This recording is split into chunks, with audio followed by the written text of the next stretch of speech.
You son of a bitch.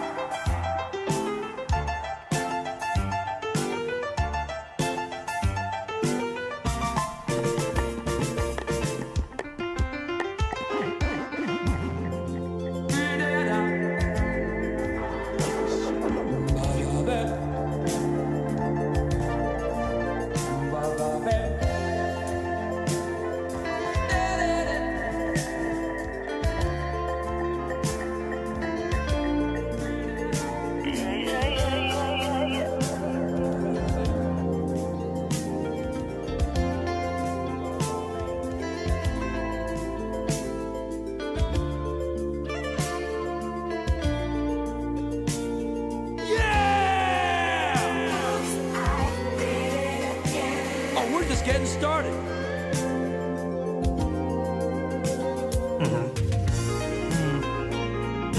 Turning me on. Turning me on. Turning me on.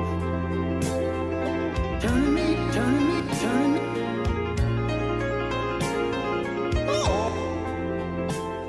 Now I'm gonna. I like having fun. I like to laugh. I like to meet people who can make me laugh. Hey guys, I like having fun. you're doing a really big ad for Oh, really? I like having fun. well, this song is all over like every other podcast. Does it sway you into listening at all? Okay. Good morning. We'll have some fun.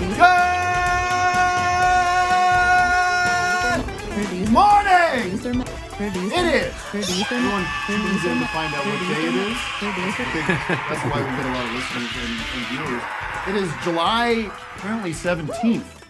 10:05 a.m. here. Sorry, we're starting a few minutes late. Glendale, California, where it is hot. Oh, it's so damn hot, but we're going to power through. We have a poorly working air conditioner here. Apologies to everybody in the room. We are live, and I have with... No, that's fine. Go. All right. Go.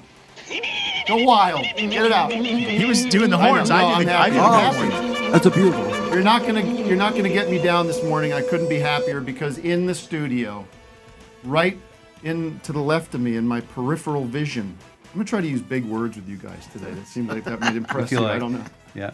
Peripheral vision. Profiteroles. Delicious. Let's write a song called Profiterole Man. They might be giants. They might be giants, boy. Are here. Can you believe it? What is happening? I'm sending a note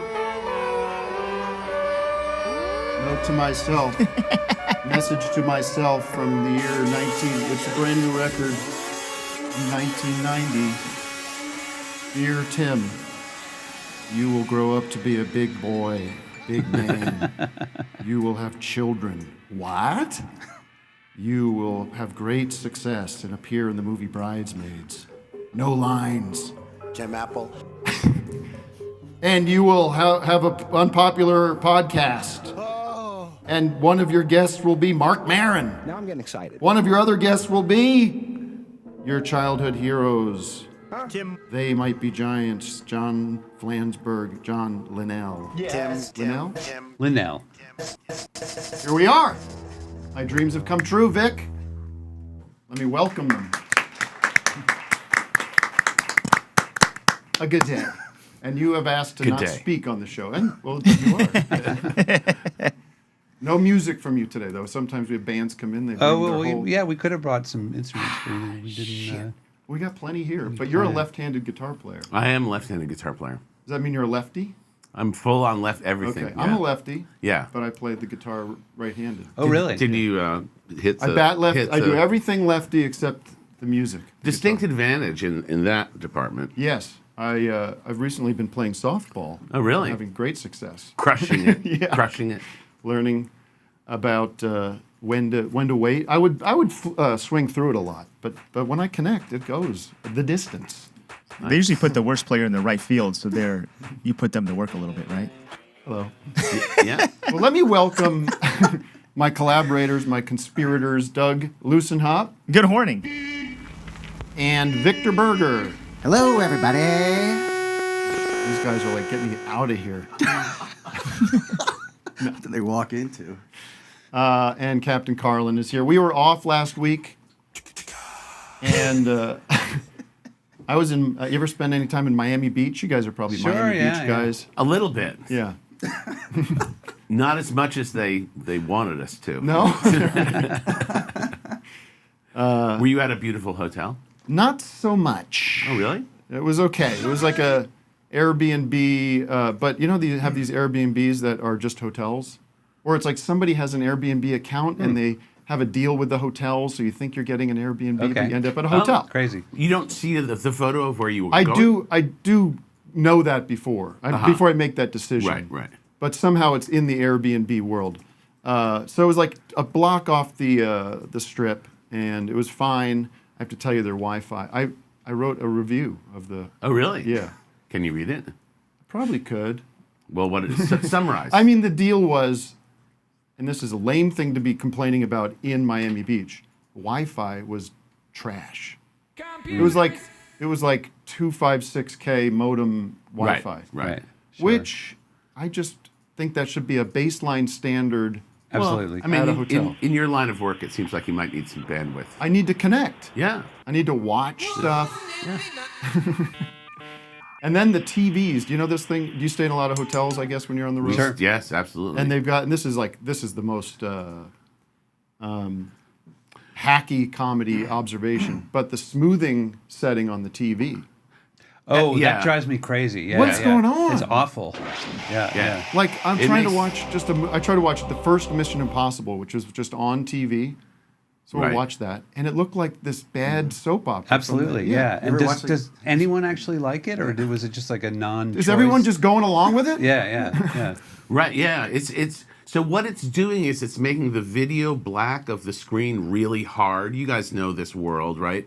Like Doug might know it It's better. a frame rate thing. I think. It's It's the a frame frame rate. rate? Yeah, It's a yeah. frame. It's They're the films are inter- supposed to be 24 Yeah. frames, and this makes it like 60. They're basically interpolating all Right, the frames, right. and then it looks like video. For what? Yeah, Is it for sports? I think maybe for sports. like- Probably. it's for sports. yeah, looks cool like that. Sports. And Goal. there's no way to change the setting. I tried.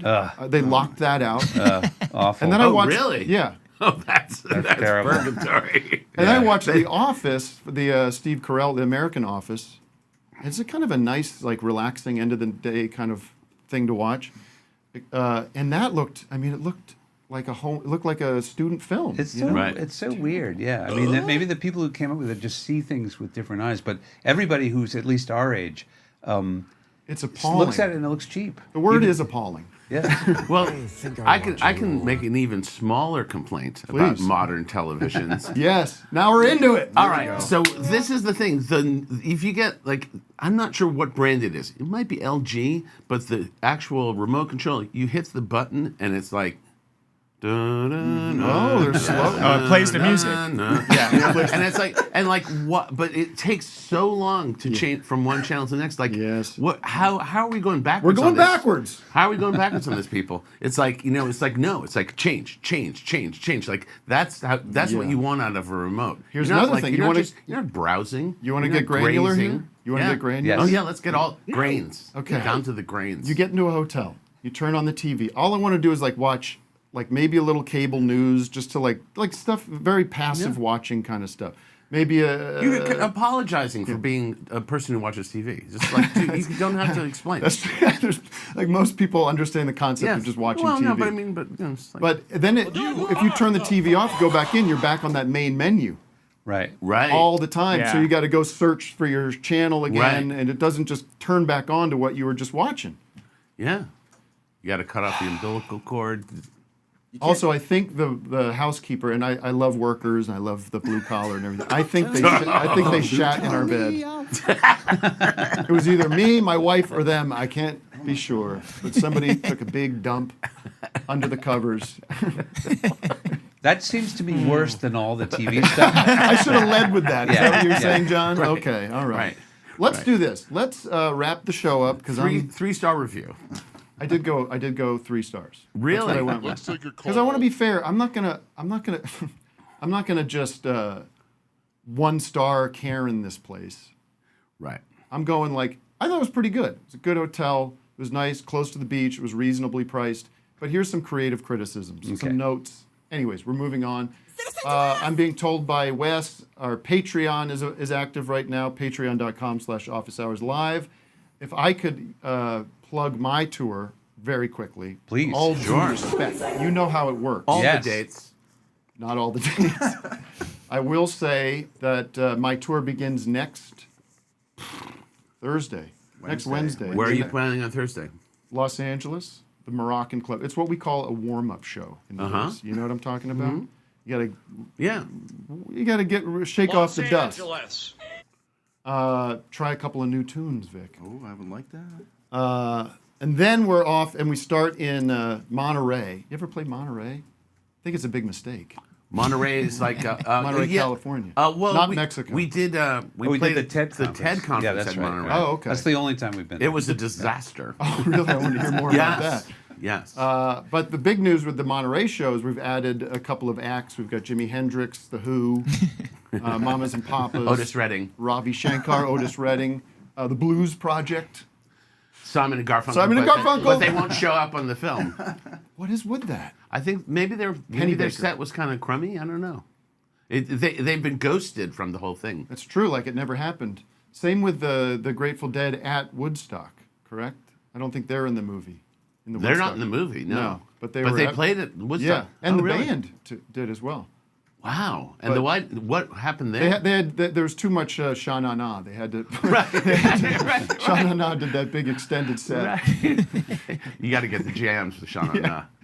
Can you believe that Sha Na Na was at that Woodstock? Well, it's interesting to think that the idea of Sha Na Na was considered a fresh breeze. Yeah. But so was Sly and the Family Stone. Like nobody ever seen anything that that sort of circus. It was also kind of like Sha Na Na was the first wave of nostalgia of rock and roll. Right. There was really no. But of incredibly recent rock and roll. Yeah. When you look at it now, it's like It'd be like it was NSYNC, like an NSYNC or a Backstreet It was Boys. like less than 10 years, I think, since that rock and kind roll of music. started. Yeah. yeah. Well, they're doing like doo-woppy stuff, which was the first stuff that was right. So it's like 50. It was like I guess it was hip-hop. 50s, but it was 57. It was music So that you had got not 10, 12 fully years gone later. extinct. It was like Yeah. pre-Elvis. And then you've got sort of Frank Zappa was doing that too, right? That like That's right. Yeah.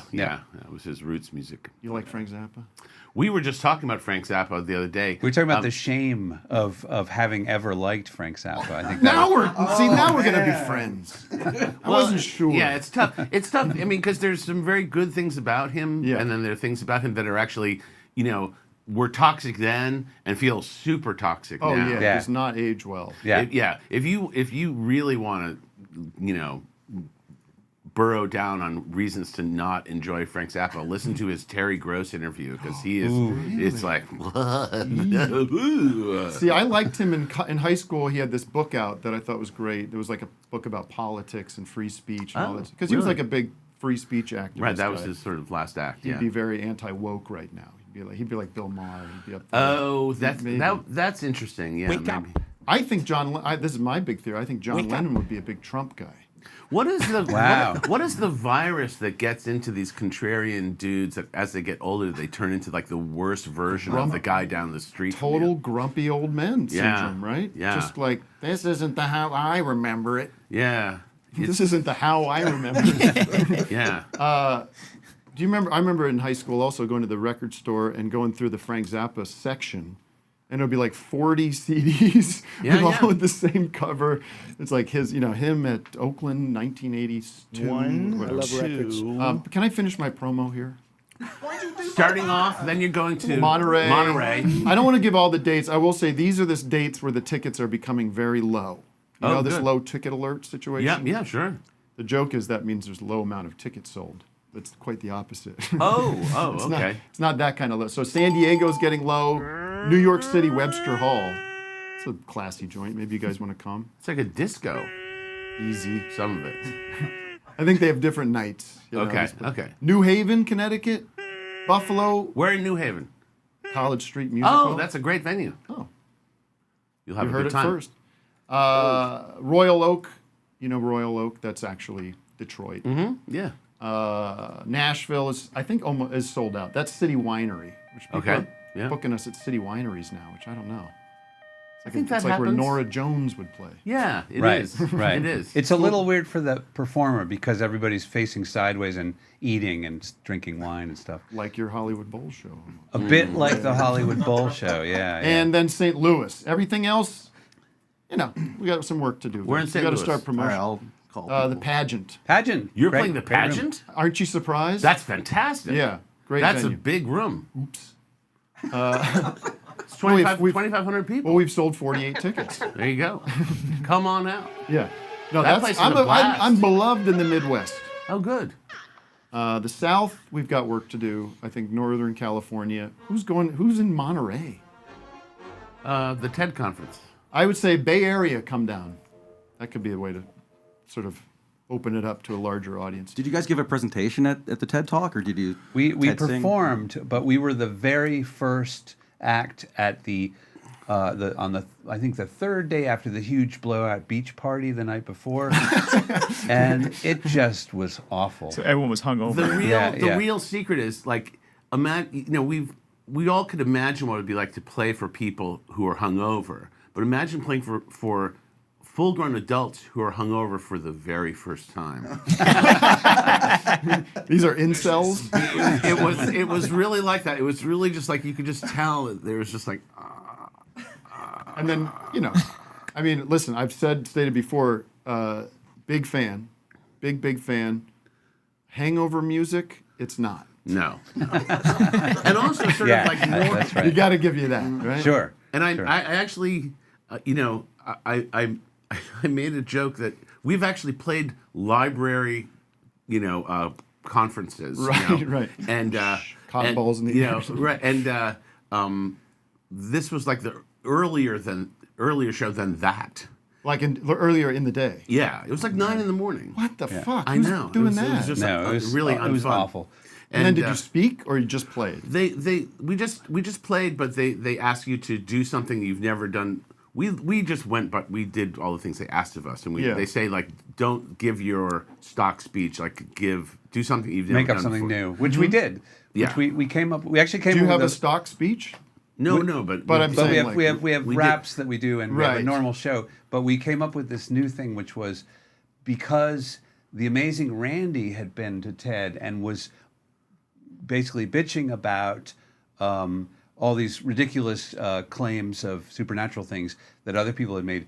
I guess he had offered $1 million to anyone who could communicate with the dead. Ah, yes. And- He's this guy, just for context, yeah, he's yeah. like the skeptic. He's the He's skeptic, the guy that knows all the tricks. but also a magician, like Right. understands the craft, and so that had been his legacy at TED actually, and so we came up with a thing where we were trying to communicate with the dead. We made up a song, and that became part of our show. It was like we had for like years we were doing this. Any success? bit in our Phone show. calls from the dead. Phone calls from the dead. Oh, right, of course. Yeah. So there was a song, and I forget who we was. it? Emily Dickinson. Yeah. It was a lot of people. We Hickory talked to. Dickory Dock. What are you, Andrew Dice Clay? That was Emily Dickinson calling. Oh, let's do this. Let's use my radio voice. God, first of all, what was the song you did last night with the swing band stuff with the horns? Well, that was like a third of the show. No. With the conducting. With the conducting. Oh, Spy. Oh yeah, Spy. Yeah. God, that was fun. Thank you. I mean, everybody was that was having it. a blast. Yeah. And now the horns. The Sun Ra part, That- the rocket Oh, yes. number 9 was yeah. cool. You threw that. Well, in there. well, Yeah. well recognized. Well spotted. Oh, these guys, Matt and Vic were. Oh, that's so wrong. Tim's Right? what? Horns? What was I going to say about that, Vic? Talking about We people could talk eating about or No. Oh, the horn. Well, where no, you guys the are horn conducting it. You're section, conducting are it. those your normal guys? Or they? Yeah. He's in the Conan band? Yeah, that's Yeah. Mark Pender. Mark Pender. Holy shit, when he comes out. Oh no, he's like he can just like stop the show all by himself. Yeah. In like one note. I knew it because sometimes you do a local, you fly in for a show or something, and you got to get some local guys. Sure. looking at charts, but I guess in LA it's the one place where people are going like, did Mark just drive from his house to here? he was in the audience. Yeah. Now Weird Al was up front. I didn't see Weird Al. Oh, you didn't? He was right up front. Oh wow. Al Yankovic. We're just waiting for him to hop up on stage. At least I was. But. Let's take a zoomer because I know people are chomping at the bits. I just wanted to make sure everything's working. Let's We're just getting check in warmed with up Tom here. G. The city of That was not me. I didn't have my hand up, but yeah, what's up? You as well be walking on I thought you had a topic, Tom. I didn't know you had me on. All right. Well, have a great day. Enjoy your week. All right. Good thanks, pick, Tom. Matt. I guess he didn't know how the show works. He DM'd me. All right, Sam. He DM'd you? He DM'd. He said, "I don't have anything to say." He said, "I have a topic." You wanted to talk about the strike or something. Sam Hughes. Hey Are there, you- a it's big okay fan that of you're- everybody. Sorry, 1 sec. You're okay being here because Gotcha. you're not promoting anything. You're promoting your tour, but you're not promoting a television show. No, we're just or a hanging movie out because we are on strike. Absolutely. And are you wouldn't be SAG members. We're you? both in SAG. Yeah. Yep. I've whistled on television commercials. that gets you in. That gets you in. My dad is in SAG because he is at the end of all these shows that we produce. He's this absolutely. It's a video of him. So he's in SAG. I don't know if he's going to strike down in Florida. So, sir, how are you? What's going on? How can I help you? Doing well. I'm excited to see you in Baltimore in a few weeks. Super pumped, bringing some friends out to that. Apparently not a low ticket warning in Baltimore. We're But coming we are out. playing Oriole Stadium. So I don't know. Yeah. Just kidding. Had a question for the crew, as well as big fans of They Might Be Giants. Seen you guys a bunch of times. With the sort of breadth of music you guys have, especially with dial-a-song and venue songs, how do you, when you have a time crunch, sort of push yourselves to continue writing music about stuff? I always have in awe of how you guys always are able to write different tunes. Yeah, definitely. If you guys could speak about that. And Tim, I'd love to hear your process too. Well, I guess so with the venue songs, we were constrained by having to write a song for each venue at the sound check. And so that was actually great because we were kind of like, well, we're going to let the quality slide possibly so we can get this. We were writing the song. Yeah, sure. And Sell it. Yeah. Venue songs turned out great, I thought.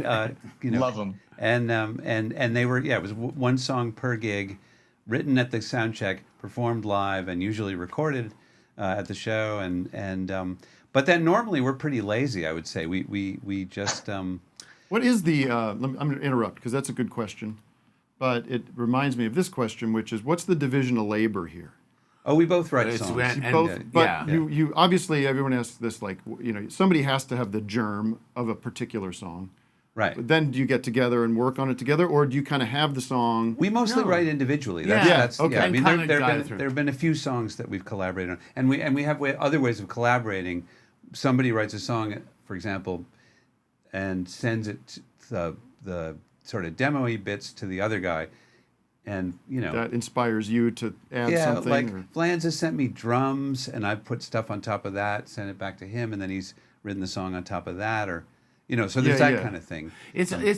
I mean, there's definitely like a subset of songs that are like these open-ended collaborations, but it's often kind of more production-based, or even more like Postal Service style, where it's like we're not. I think in a certain way, I think we're actually still kind of like shy of each other, like in the actual. Like they're sitting down at a piano and like just writing out verses and playing is not exactly a way that we really started with drum machines and tape recorders, and so we're already in that kind of So I want to kind of get nerdy here, or I don't know, like get into the gear talk a bit, which is gear talk. I don't know, guys. Can we get some drops going? I want to go back to the songwriting talk. If gear I could. talk. We just did the songwriting talk. Were you listening to something else?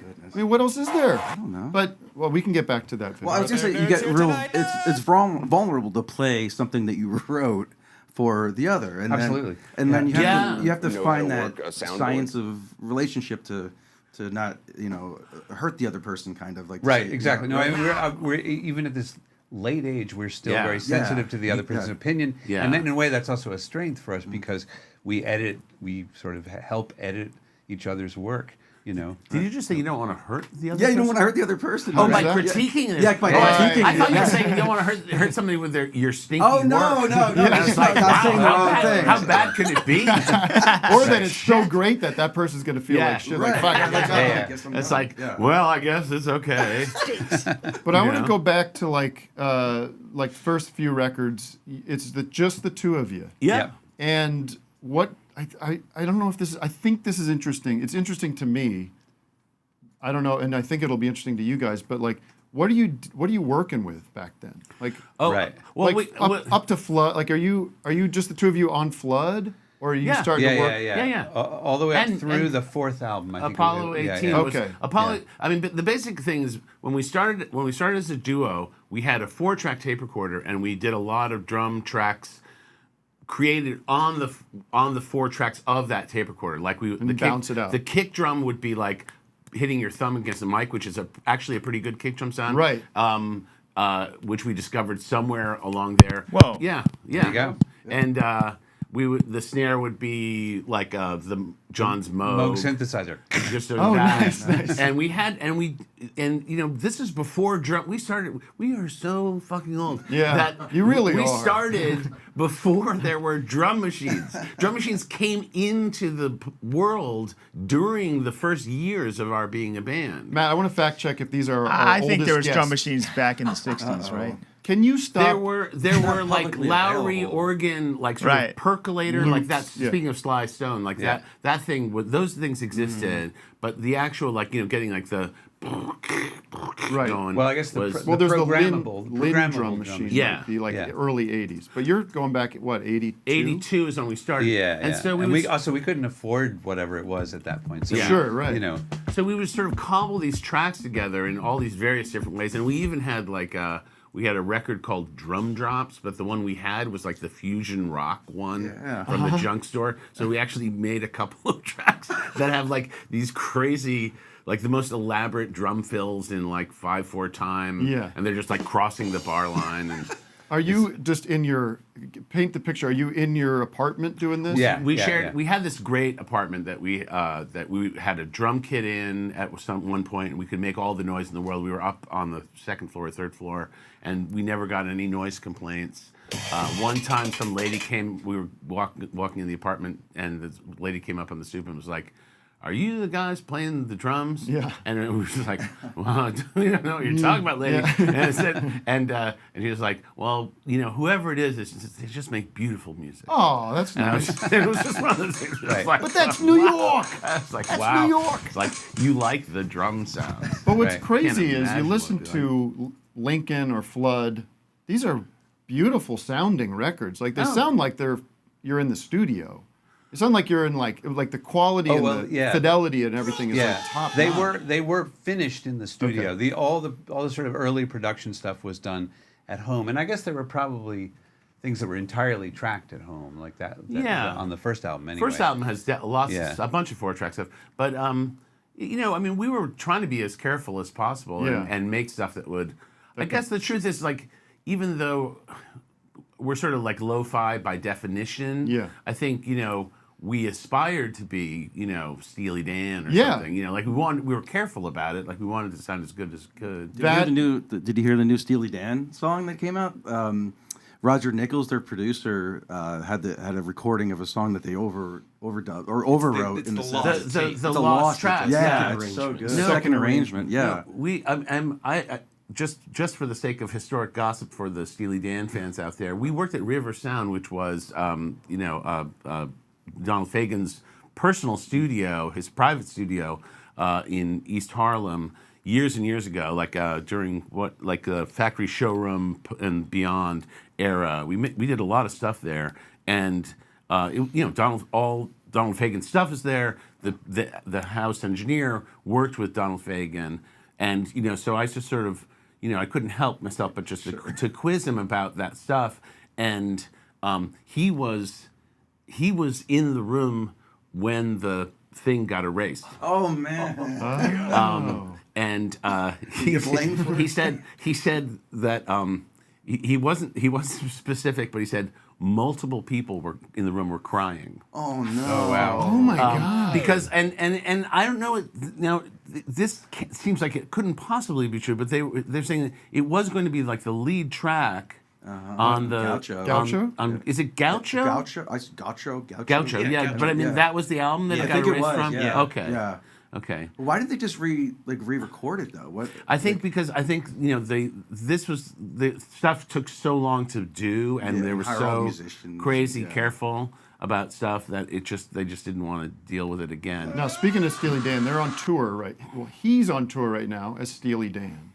Now, let's say one of you pass. Yeah. Do we get They Might Be Giants? We've solo? had this discussion. We actually, let's- in fact, we talked to a lawyer long ago about this, and I mean, I think It'll we be both. Donald Fagen's They Might Be Giants. Yeah, that's right. Yeah. Well, actually, he's going to go tour as They Might Be Giants. Yeah. That's what it'll be. I think it's a little. Go ahead. What did they say? Well, so basically, we hammered out this thing probably in the '90s with our agreement, which was we can't. There was no They Might Be Giants without both of it you. has to be both of us. Yeah. Good. So that was the initial plan, and we kind of had to fight with the lawyer because she was like, are you sure? Yeah, because they're leaving a lot of money on the table. People don't care.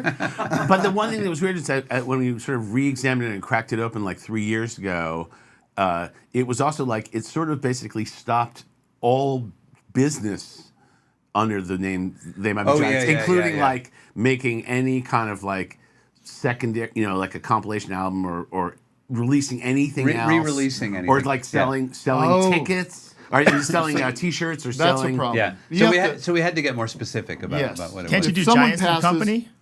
Let's say Giants you and Company. pass. Right.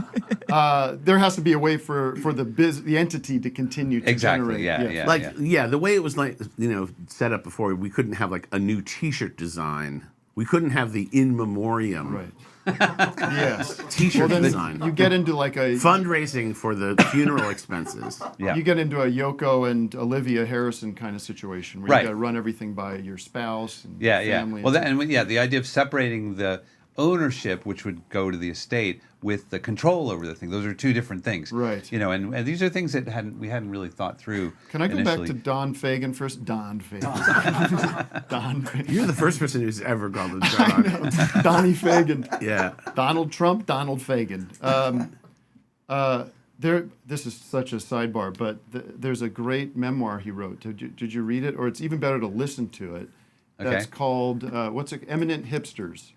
Now, first half of it is kind of his childhood growing up, like getting into sci-fi and jazz, and it's okay. But the second half, all the second half is his tour diary from this, what's the band that he was in, Matt, that's not the New York Blues and Soul Review?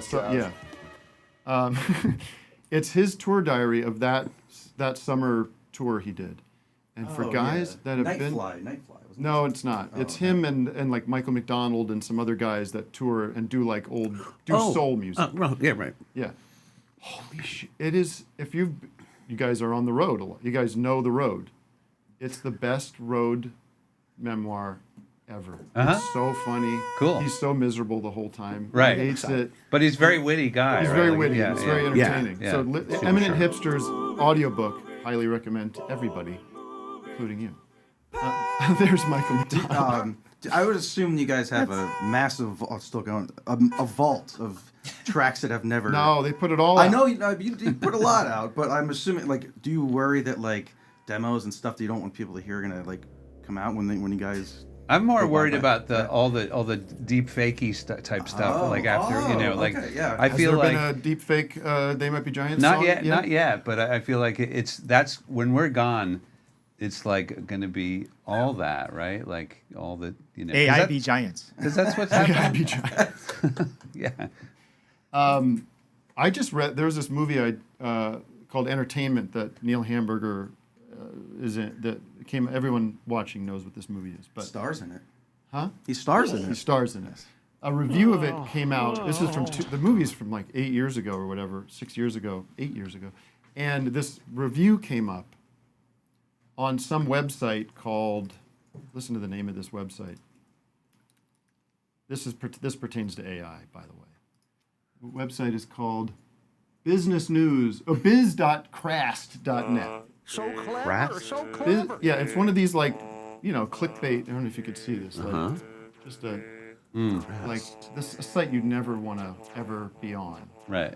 And I'm reading this review, and it's scary because I think it's AI. I think it's fully AI. Sure. Oh, yeah. But it's so full of detail and stuff from the movie that it's spooky. It's like I can't tell if it could be written by a person, but it's spooky out there. I feel like when you had your car crash, there were articles written by AI that were so weird. It was a slightly more primitive time, I guess, for that. But they were so oddly written, and some of them were just surrealist, Like You're trapped on my. I could see what's happening with you, John. You're trapped on my screen. What am I? What? You're peeking at my notes. No. These are reading glasses. Okay. I You can't see that far. Yeah, I can't see that far. Matt, we have to do City of the Day real quick. The city of the day.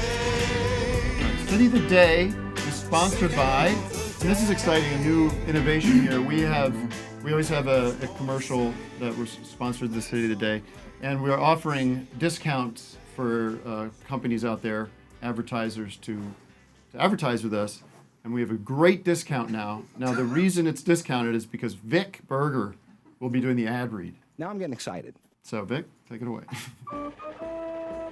Today's sponsor is Cauliflower the Kooky Clown on Call. Cauliflower the Kooky Clown on Call is the world's first and only telephone clown. Are you in need of good clowning but your local clown isn't available until the weekend? You can call Cauliflower.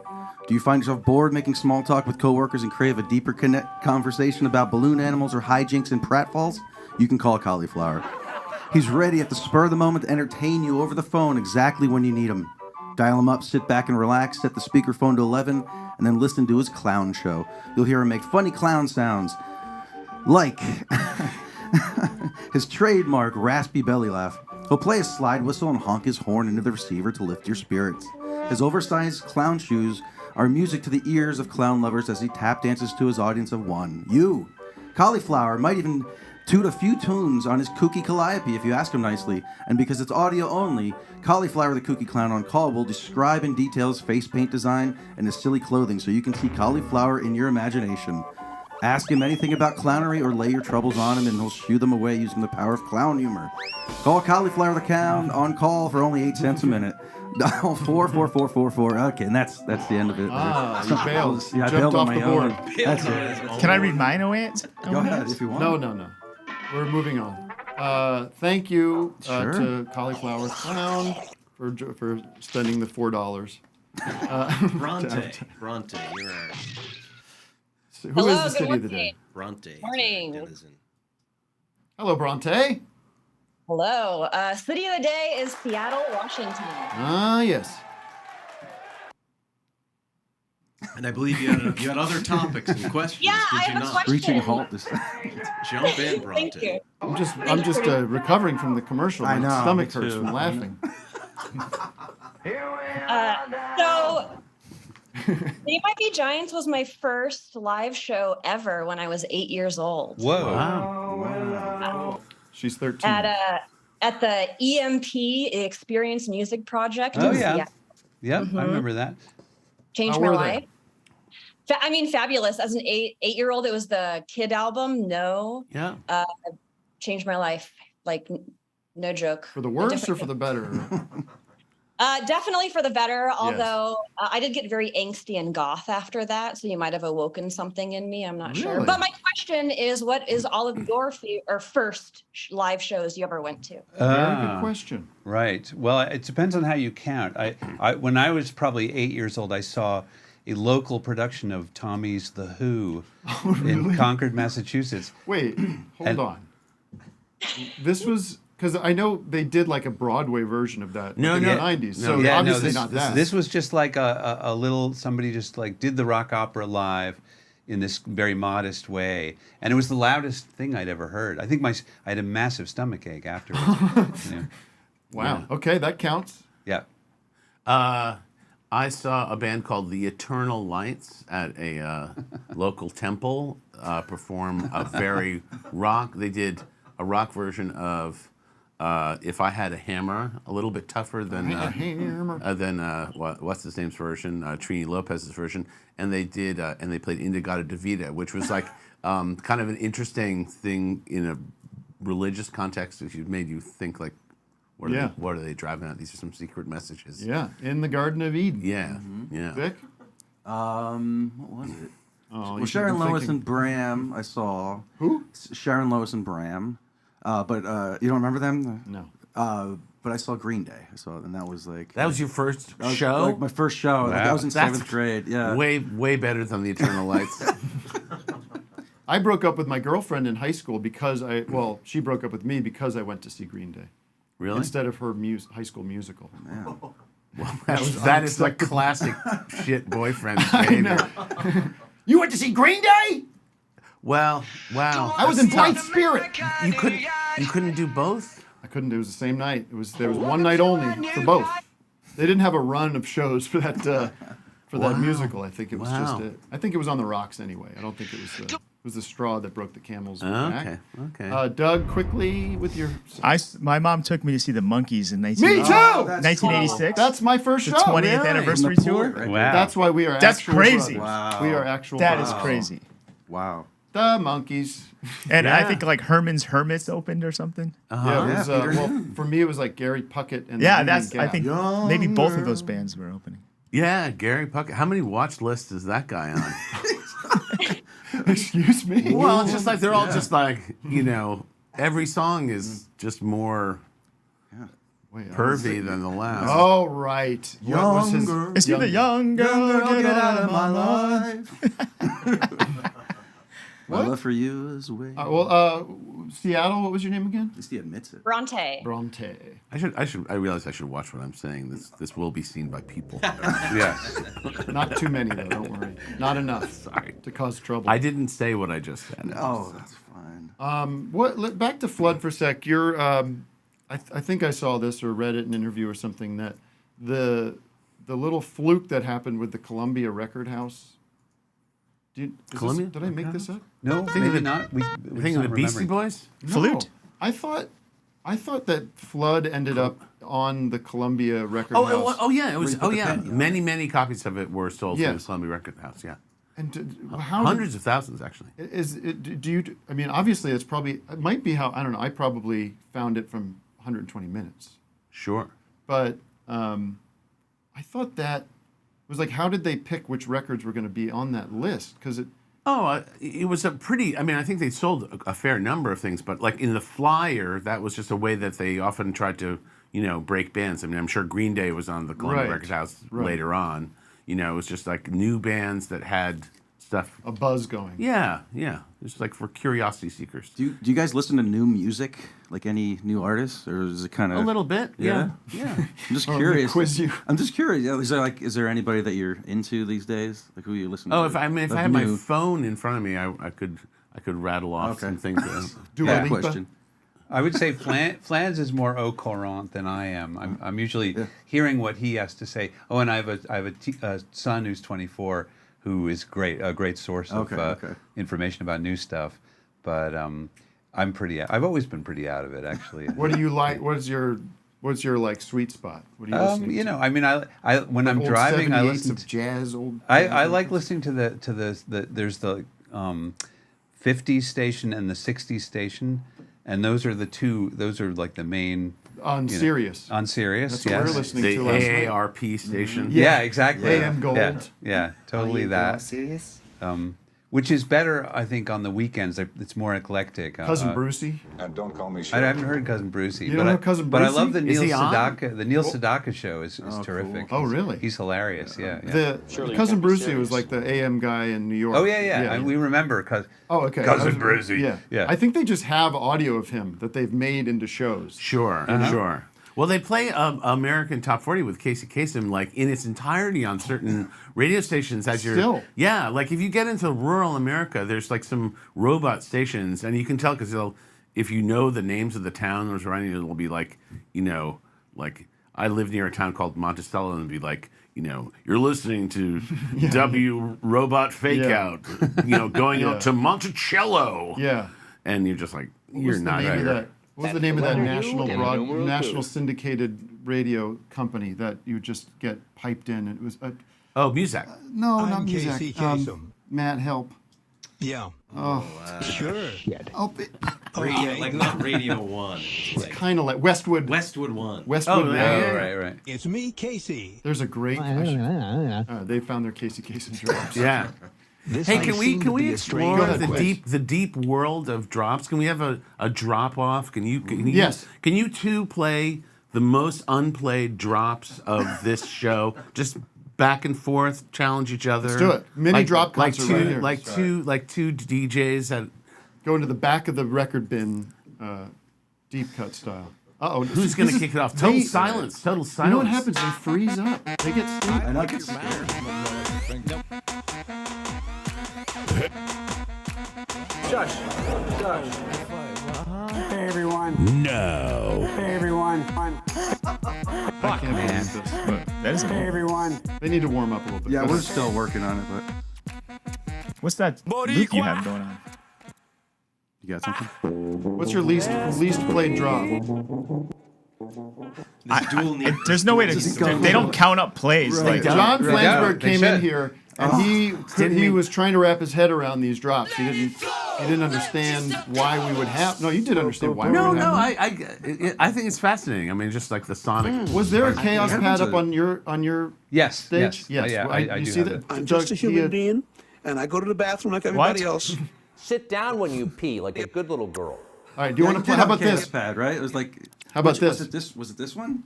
It is that one. I thought it was the think. best one. Yeah. How about you try this? There's an alternate version of this. You try to stump these guys with drops. So they'll play a drop. You try to identify. I'm already stumped. Okay. you mean a drop? A drop? We're really getting victimized by some censorship right now. That was Mr. Pillow Guy? No. That's a good guess. I know who that. We're really getting victimized by some censorship right now. I don't get it. I mean, I really don't get Dr. Phil? Very good. Okay. Ding, ding, ding. There it is. All right, Doug, your turn.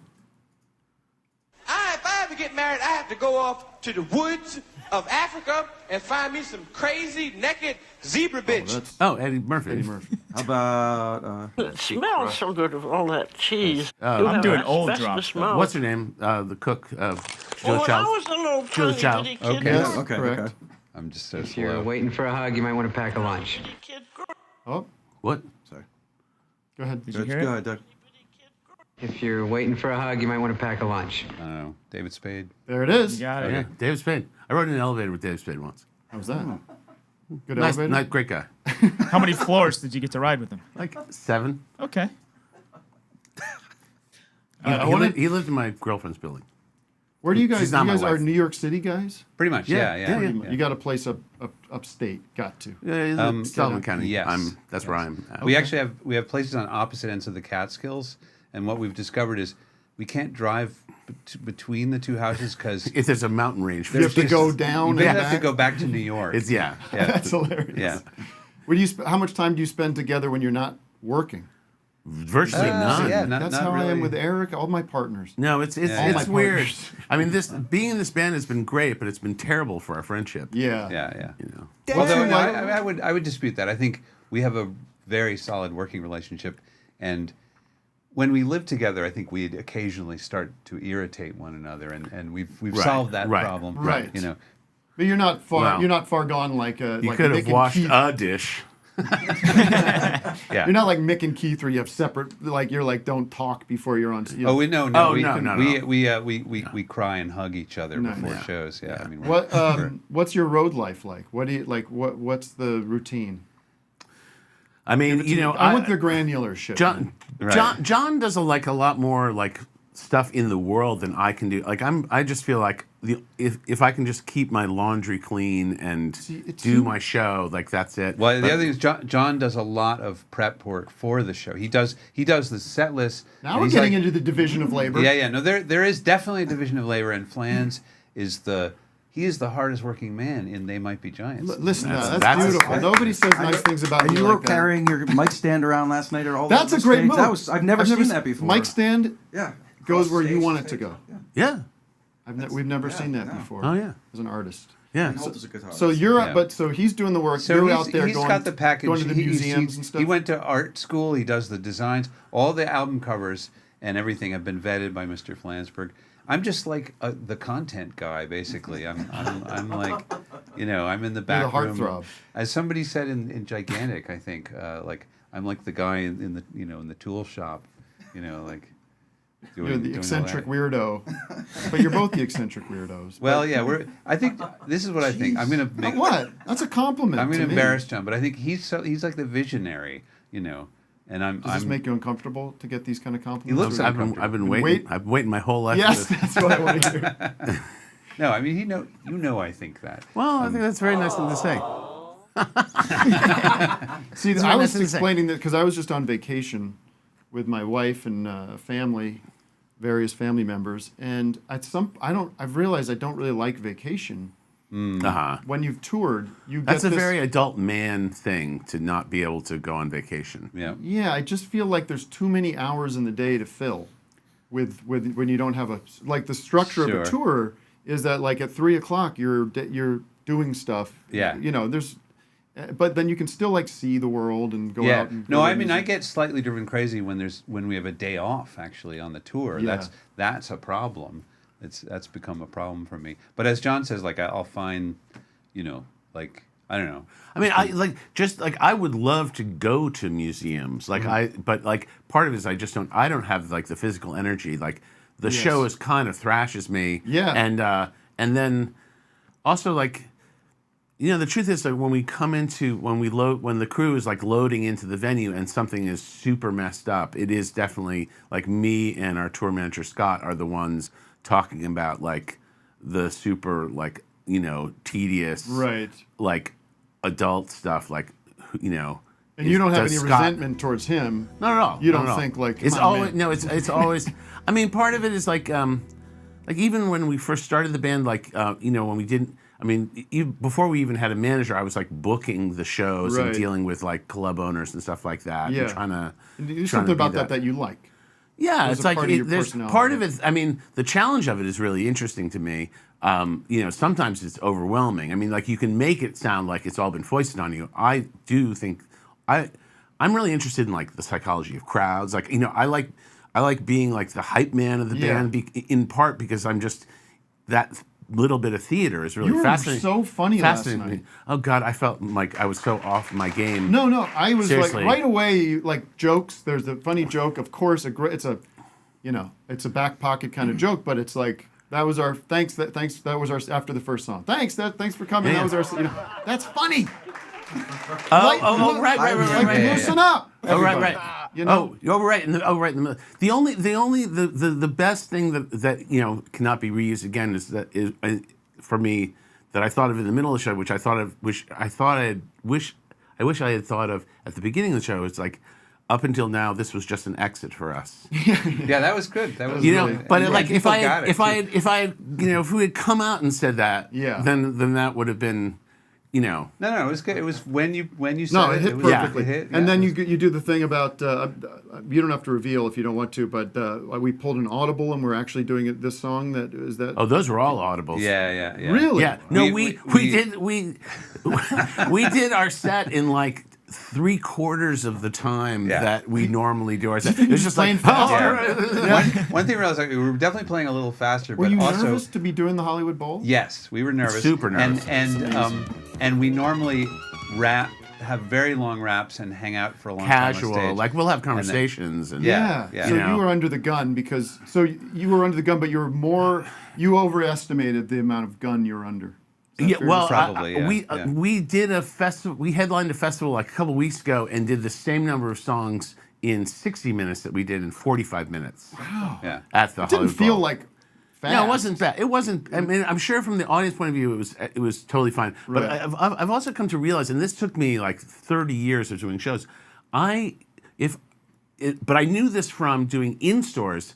If I can see the people's faces, it totally messes me up. Sure, I hate it. And seeing like 14,000 people's faces is just like sometimes you're seeing. And the weird thing about The weird thing about the bowl is sometimes you're seeing the backs of people because there's people that are eating there that have decided that there's a band up there, but I'm enjoying my mac and cheese. Well, doing children's shows is good training for a lot of things. I can't. If I see the audience, I'm fixated. I become fixated on a person. And I'm watching them and saying, like, why aren't you? Are you having a good time? Do you want to get out of here? Does it bother you if somebody you know personally is I prefer not to see anybody I know. Yeah. That's bad. Good thing you didn't see Weird Al. That would have been maybe. I saw the guy from Thelonious Monster, which I thought was like sort of fascinating. I don't know who that is. Oh, the rehab guy? Yeah. He was he was right in front of us. Big hat? Yeah, I don't know if he had a hat, but he's just a very recognizable dude. We're going to show you a couple pictures from our experience last night. Cool. Okay. Just a couple, and this is this is just it's all good. This is the end. What do we have, Matt? Can I see them, or am I not going to be able to see them? So first we have this is Vic. Vic did not download his ticket. I didn't even have the app at all. So he was trying to you have to create an account at the Hollywood Bowl. I was very stressed out, but Matt knew how to treat me. Why'd you have to get on your knees to do that? That's because I had what to are you think doing hard. Here, Matt? Sorry. Oh, you're ruining the whole thing. I know. So, anyways, I know how that goes. Yeah, he had to get his email, his password sent to him. Email, everything was. I don't know why he chose to kneel on the floor to do that. Because I had to think. Right there. 2, 4. I think he just had all day to figure out how to get those tickets. But the whole having to download apps is like we're going back to the original conversation we had. Like it's just hell. Like, I was in a hotel where you had to download an app to run the washer dryer. Oh, come on! I was like, you know, what's a nice hotel if you got a washer and dryer in there? Yeah, those businessman hotels. Like one of those efficiency hotels. Yeah, but like you know. All right, so second slide. Now I have a question for you, Linnell. Yes. You got a Gatorade sponsorship that we should know about? I have been. Look at that. Yeah. No, I've been struggling with heat exhaustion, and I am. There's got to be a better place for that. Well, ensure because that's on the big screen. It is. What is that thing on? Is that a rear view mirror? It's a rear view mirror. Yeah, is that a thing that we stopped at a truck stop, and I bought that for me so I could see the drummer, and it's really really handy. So he can play in the endings. Well, yeah, it's when Marty does a big fill and then he's going to end, but he loves to do the dramatic pause. Yeah. And everybody else can turn their head, but I've got to face forward. Really smart. Of course, we see the Chaos pad there. Yes. Going a little casual. Got the gray T-shirt on. That's my fashion sense. And then the only other picture I think we have is this. So this is we have 2 more. This is the reality of the Hollywood Bowl. Yeah. There is a contingent of people. Oh, there. Absolutely. Wow. Absolutely. This is mid-set. Can we zoom in on his hand? Yeah, let's see what he's dealing with. So this is. See, that looks like a pretty soft game right there. Yeah, he's got a solitaire. He's got a lot of wood to chop. So, and this is during your set, by the way. I don't want to create. That's okay. Kim Jong-il in front of him. Yeah, it looks like Kim Jong-un. Kim Jong-un. Oh, that is Kim Jong-un. Yeah. Well, he was in town for he was paying attention. Yeah. No, he loves Particle Man. If that doesn't make matters worse, next to us, this is right in front of us. Next to us, another solitaire game going on. He did not look up. Way. He didn't look up once the entire night. He was very focused on that. But you know what was cute? Wow. I'll tell you. Wow. I don't have a picture of this, but in front of that woman, she was next to me. I mean, in front of that man, there was a woman who was getting the lyrics on her phone to every song that was being played. Well, that mitigates the solitaire. Yeah, to some she's extent. full engagement. Well, I mean, first of all, they might be Giants fans, Sparks fans. You know they're doing the Wordle every day. You know they're getting the genius on the spelling bee. Yes. You know, it's like if they're not getting the genius on the spelling bee, they're like pissed off. But there is this weird contingent of the Hollywood Bowl audience that's like kind of season ticket holders that kind of go, and they're not necessarily fans. Right. And you're probably seeing a lot of, because the fans are up in the cheap seats. Well, everything about the Hollywood Bowl seems kind of mythic, right? Like people, you tell people they're paying we don't know a million West Coast people, but when you tell West Coast people in New York that you're playing at the Hollywood Bowl, they're like, oh man, wow, the Beatles. That was that was the first time I ever got stoned, you know, or like it'll be like, I guess tons of people sneak into the Hollywood Bowl. Oh. Like it's very easy to sneak in, and it's sort of like a baseball game, I guess. Or you can watch it from technically not the seats. And also like once the game starts, they kind of don't care that much. Like right, things just it's a kind of picnic. Yeah, so I guess like lots of teenagers will just sort of hang out in the perimeter of like way up there, right? And then once the show starts, they'll kind of filter in and sneak through. And then this we also found to our right is 2 full bottles of salad dressing brought Rant in. in Italian. You can bring your own food in. Oh, this is a video? If you have seats.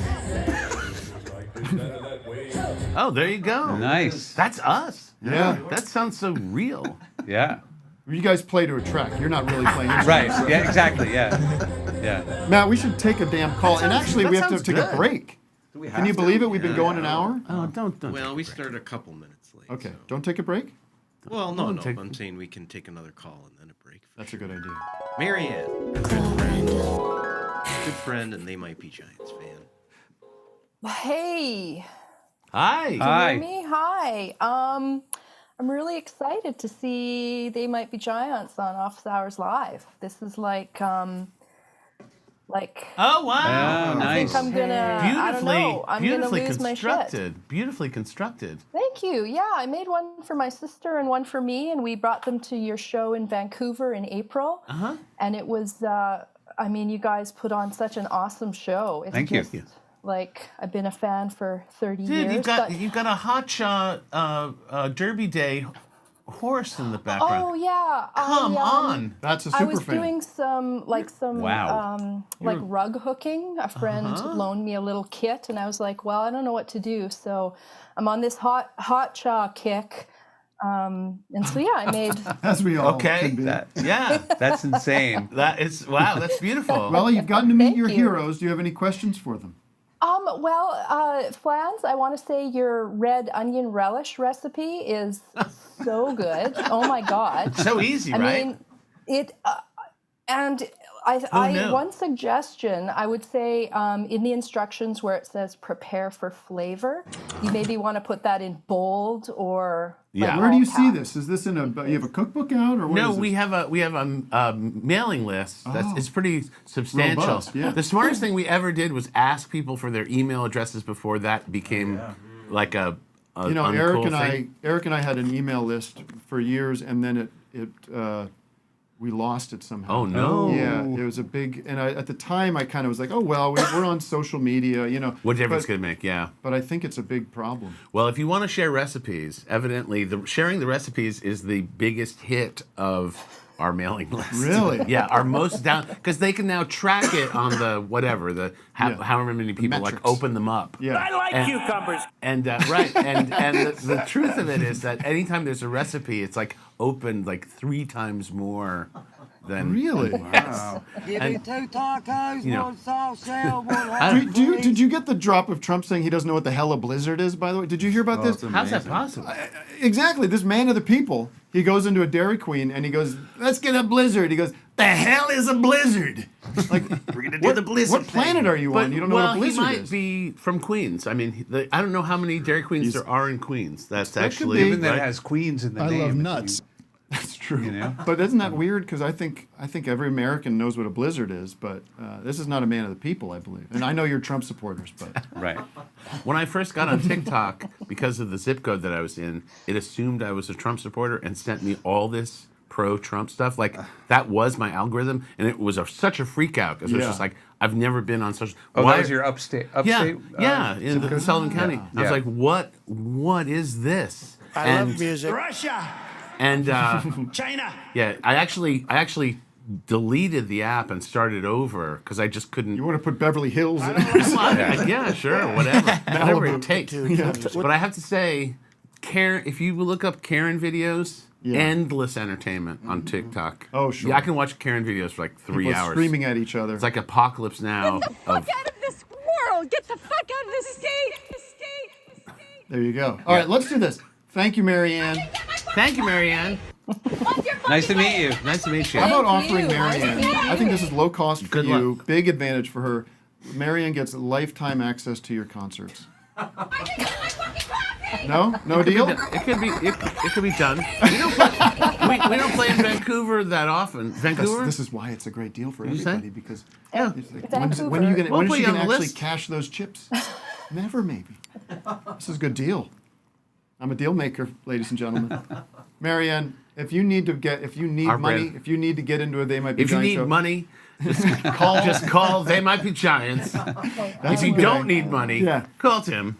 Yes, just call me and say hello. I should start putting my home phone number on the show. I don't care. Call me up. Let's take a quick break just so we can reset the environment here because it's starting to get a little contentious. I think. Loose. Yes, Tim. No, there's a lot of. I think there's a lot of resentment. I'm just kidding. Email and. All right, how are my pits? Wet? They're dry. Get the hell drier out. than mine. Pretty good. Pretty dry. Better than usual. It's usually sopping wet.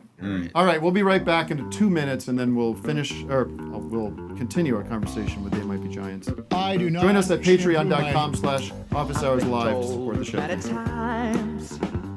I love You're that. falling right into the mud. Sweet How home, do you manage such a ride? All I can say is that they're wrong. I really feel so very strong. My wishes are coming along. Come listen to my song. It's got the message strong. Fly the earth with me, and you will see. We'll be in happiness, and we will smile at success.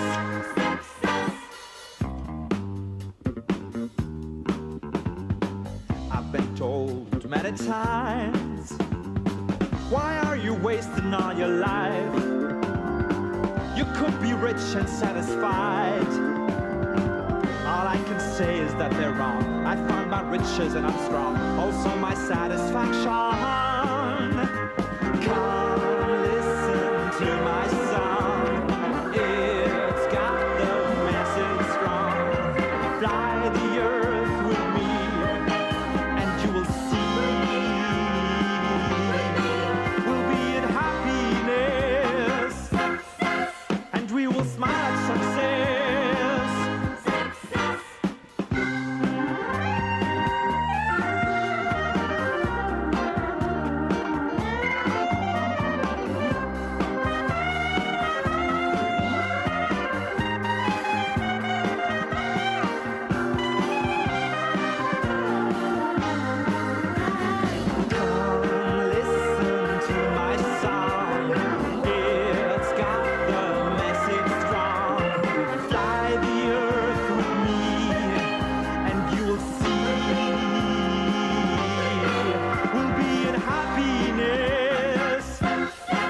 And we will smile at success.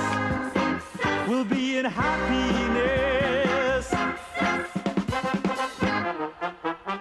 Success. Hey Barbie, Barbie, oh Barbie, you're my California dream. Oh Barbie, Barbie, hey Barbie, you are yummy like ice cream. That same old feeling that gets our hearts to beating. You're so charming, you're crazy and disarming. Oh Barbie, Barbie, you living doll. Hey Barbie, Barbie, say Barbie, yeah, yeah. Your new clothes are so trendy. Barbie girl, Barbie, Barbie girl, yeah, yeah. Your smile is so friendly. The sun is shining bright. Come tie your skates on tight. Let's cruise on down the beach. My California peach. Barbie, Barbie, you living doll. Our friends splash in the surf. The whole beach is our turf. Fun-filled days and fun. And we're back. We're back, second half of the show. Thank you for sticking around. We've got, what was that? Is that Brian Wilson? That was or a the Beach solo Boys? Brian Wilson song that he made in 1988 for Barbie. It came with the Barbie. Isn't that kind of cool? Get a little record with it. Timely. Yeah, see? We're not allowed to promote anything. Yeah. here, but Are you in Barbie?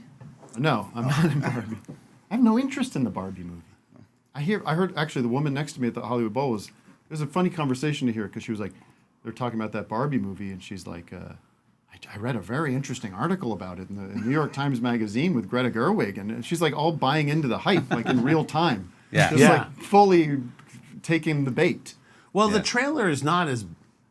The trailer kind of tries to wipe the slate clean of whatever weird feelings you might. It's basically admitting that it's as weird an idea as it is. Right. Yeah. Yeah. Meta. Yes, meta. Is But I'm Team Oppenheimer. I'm Oppenheimer. all the way. I'm going to see that. Christopher Nolan. Oppenheimer's gonna blow you away. My kid's introduction to you guys was when we were just watching Coraline, and I had no idea. Like you guys were in it, your song was in it. Neither did we. Yeah, but like I talked through the whole thing. I was just like so excited. But I don't know, that led to my kids like being fans. So. Oh, nice. Yeah, That's great. That's great. Is there like a story of how you guys got chosen for that, or we were actually initially going to write songs for the whole movie. And in fact, we did. We wrote songs for the whole movie. We worked with Henry Selick, and we went out to his studio, and we were spending a ton of time talking about this project. He's a intense guy. He's very true blue. Yeah. He just really was dedicated to this project. And then, something weird happened, and he, I think he felt like he felt like the most of the stuff we'd done was not appropriate, or it was kind of going to be more of just a musical generally, right? I mean, we did. There's a song that's on one of our albums called "Careful What You Pack." That's this very dreamy song that was going to be the open. It actually was written to be the opening sequence of the Coraline movie, and I think it was just, even though the song's only like 2 minutes and 20 seconds long, I think in animated movie time that might be like 25 minutes. Right. Sure. But it also it seemed like it wasn't the vibe that he ultimately You don't want to see was cartoon going for. characters sing. Well, it was designed to not. Sorry to interrupt you. It wasn't designed to be sung. Although, like there was one thing which was basically John Hodgman voiced this character in the movie, but then I'm the singing voice of that character in that one brief scene, which was kind of great. And that was the only thing that made the cut, I think. But we did like a half dozen things, and but evidently, James and the Giant Peach, also directed by Mr. Henry Selick. Andy Partridge wrote like a whole series of songs for that project, and same thing. Right? It was the exact same thing. So like it's sort of deal. It's sort of like when I mean, if we had known that, we would have. It would just be like, oh, we're your third wife. Okay, we understand. Do you like the assignment style kind of work? Like when someone says like. Sometimes we had a lot of different experiences. Different clients are different. Yeah. I mean, it really depends on the client. You were talking before about like how to write songs quickly or write a lot of songs or keep on writing. Deadlines definitely like focus the mind. Like it's we've done jingle things. Where like they'll call us on like a Friday and say, "Can you do this by Monday?" Right. And it's like, okay, I like that sure. challenge. Yeah. Yeah, it's an interesting way to just try to kick a whole thing out. Like, like the thing we did for Disney for the Mickey Mouse Clubhouse. That was they had rejected. Mr. Big had rejected. Not the band, Mr. Big. No, whatever. Like Bob. Iger or whatever had said like no to the song that had already been in place for like 3 months, and we got like the emergency crash call, like, can you do it? And I actually had like house guests, over for the weekend at our place, and we all just like, they sing on the final thing, that's fun. which is really fun. Like it was just like, okay, this is that's how it should be, spontaneous. Yeah, just sort of kick this out over the weekend, and it'll just be fun. It was not hard. It's only a minute long. So that can be fun. We did this thing for Dunkin' Donuts that was, like, they did like 20, like that was one of the funnest jobs we've ever had. It's like as fun as being in a band and working with these guys. And they the thing was that they were writing all the lyrics and sending these like fairly short little oddball phrases. They'd say like, all right, here's a song, and I don't know, it just was very sympathetic. It was the kind of thing we would normally hate. He was a super. The guy who did the ads, put the ads together, Tim Cawley, was like, he was super smart, super sharp guy with like very left field ideas. Like kind of like your classic progressive ad man, Right. kind of like crazy hyperactive brain, and it was just a blast. It was just like so easy, and they liked everything we did, which is also like really helps. You know, like it makes you feel like the first round with stuff we did. We submitted like multiple versions, and they're like, you know, we really like both of these. Maybe we can use like one of them as a radio spot, and one of them as a TV spot. It's like that would be great. Yeah, use as much as you want. Yeah, it's just So. Oh, we have it here. Do you have the video, Matt? Or? Well, there's like many different. Yeah, there's a lot of them here. Wow. Which one's this? Oh yeah. Oh, this is like sort of the little doing things is what I like to do. Yeah. So that was they gave us the phrase doing things is what I like to do. Oh yeah. And then we did this. Half the work is done. Yeah. Keep it going. I've never seen this. What I like to do. No twiddling of thumbs. I get everything done. I'm slightly more productive now than previous because I'm slightly more efficient than I previously Now, did one of you guys do it? I think we were each taking turns. I think this is a Flans song. Yeah. But then we did multiple versions of this theme thing. Yeah. It was a real adult portion of work. I mean, just the actual. I mean, it's endless. I like that one that Ween did for. Ween did it? They did one for Where did cheese go? Where'd the cheese go? I don't know. You know that one? Yeah, it's right? rejected. Yeah. It was rejected. They Where'd the cheese go? Oh, that's too I don't bad. know. Why would you hire Ween and not think it would sound like Ween? I know, right? We should find that. You'd like it. It's very weird. Yeah. But catchy, as it stuck in my head for 20 years now. Right. From back in the day they did it. Yeah. I would say about 20 years ago. Yeah. Not like pod Ween. Where did cheese go? I don't know. See, like this, I mean, if this happened today, it would just be, it would just be on TikTok, like, today. Where did cheese go? But they always, They did a second the one. weirdness of Ween is that the little slightly pitched down voice that makes it feel a little. It's slightly ketamine. creepy. Yeah. Where'd the cheese go? Wait, I have to take a second and ask Doug about Grease, because Doug just got back from Grease. Oh, I thought you were talking about Grease, the musical. Maybe he was. Did you see Grease, the musical in Grease? No, I did not. I'll keep it quick, but the main thing, the most exciting thing that happened was I fell down the stairs of the Acropolis. Oh, nice. Wow. Yeah. No handicapped rails there. Well, no.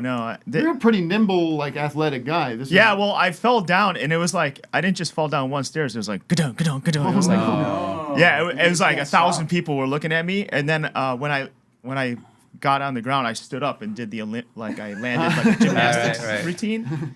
And then I got applause. Yay! And then I turned around and did it to the other side. When you fell, were you going like?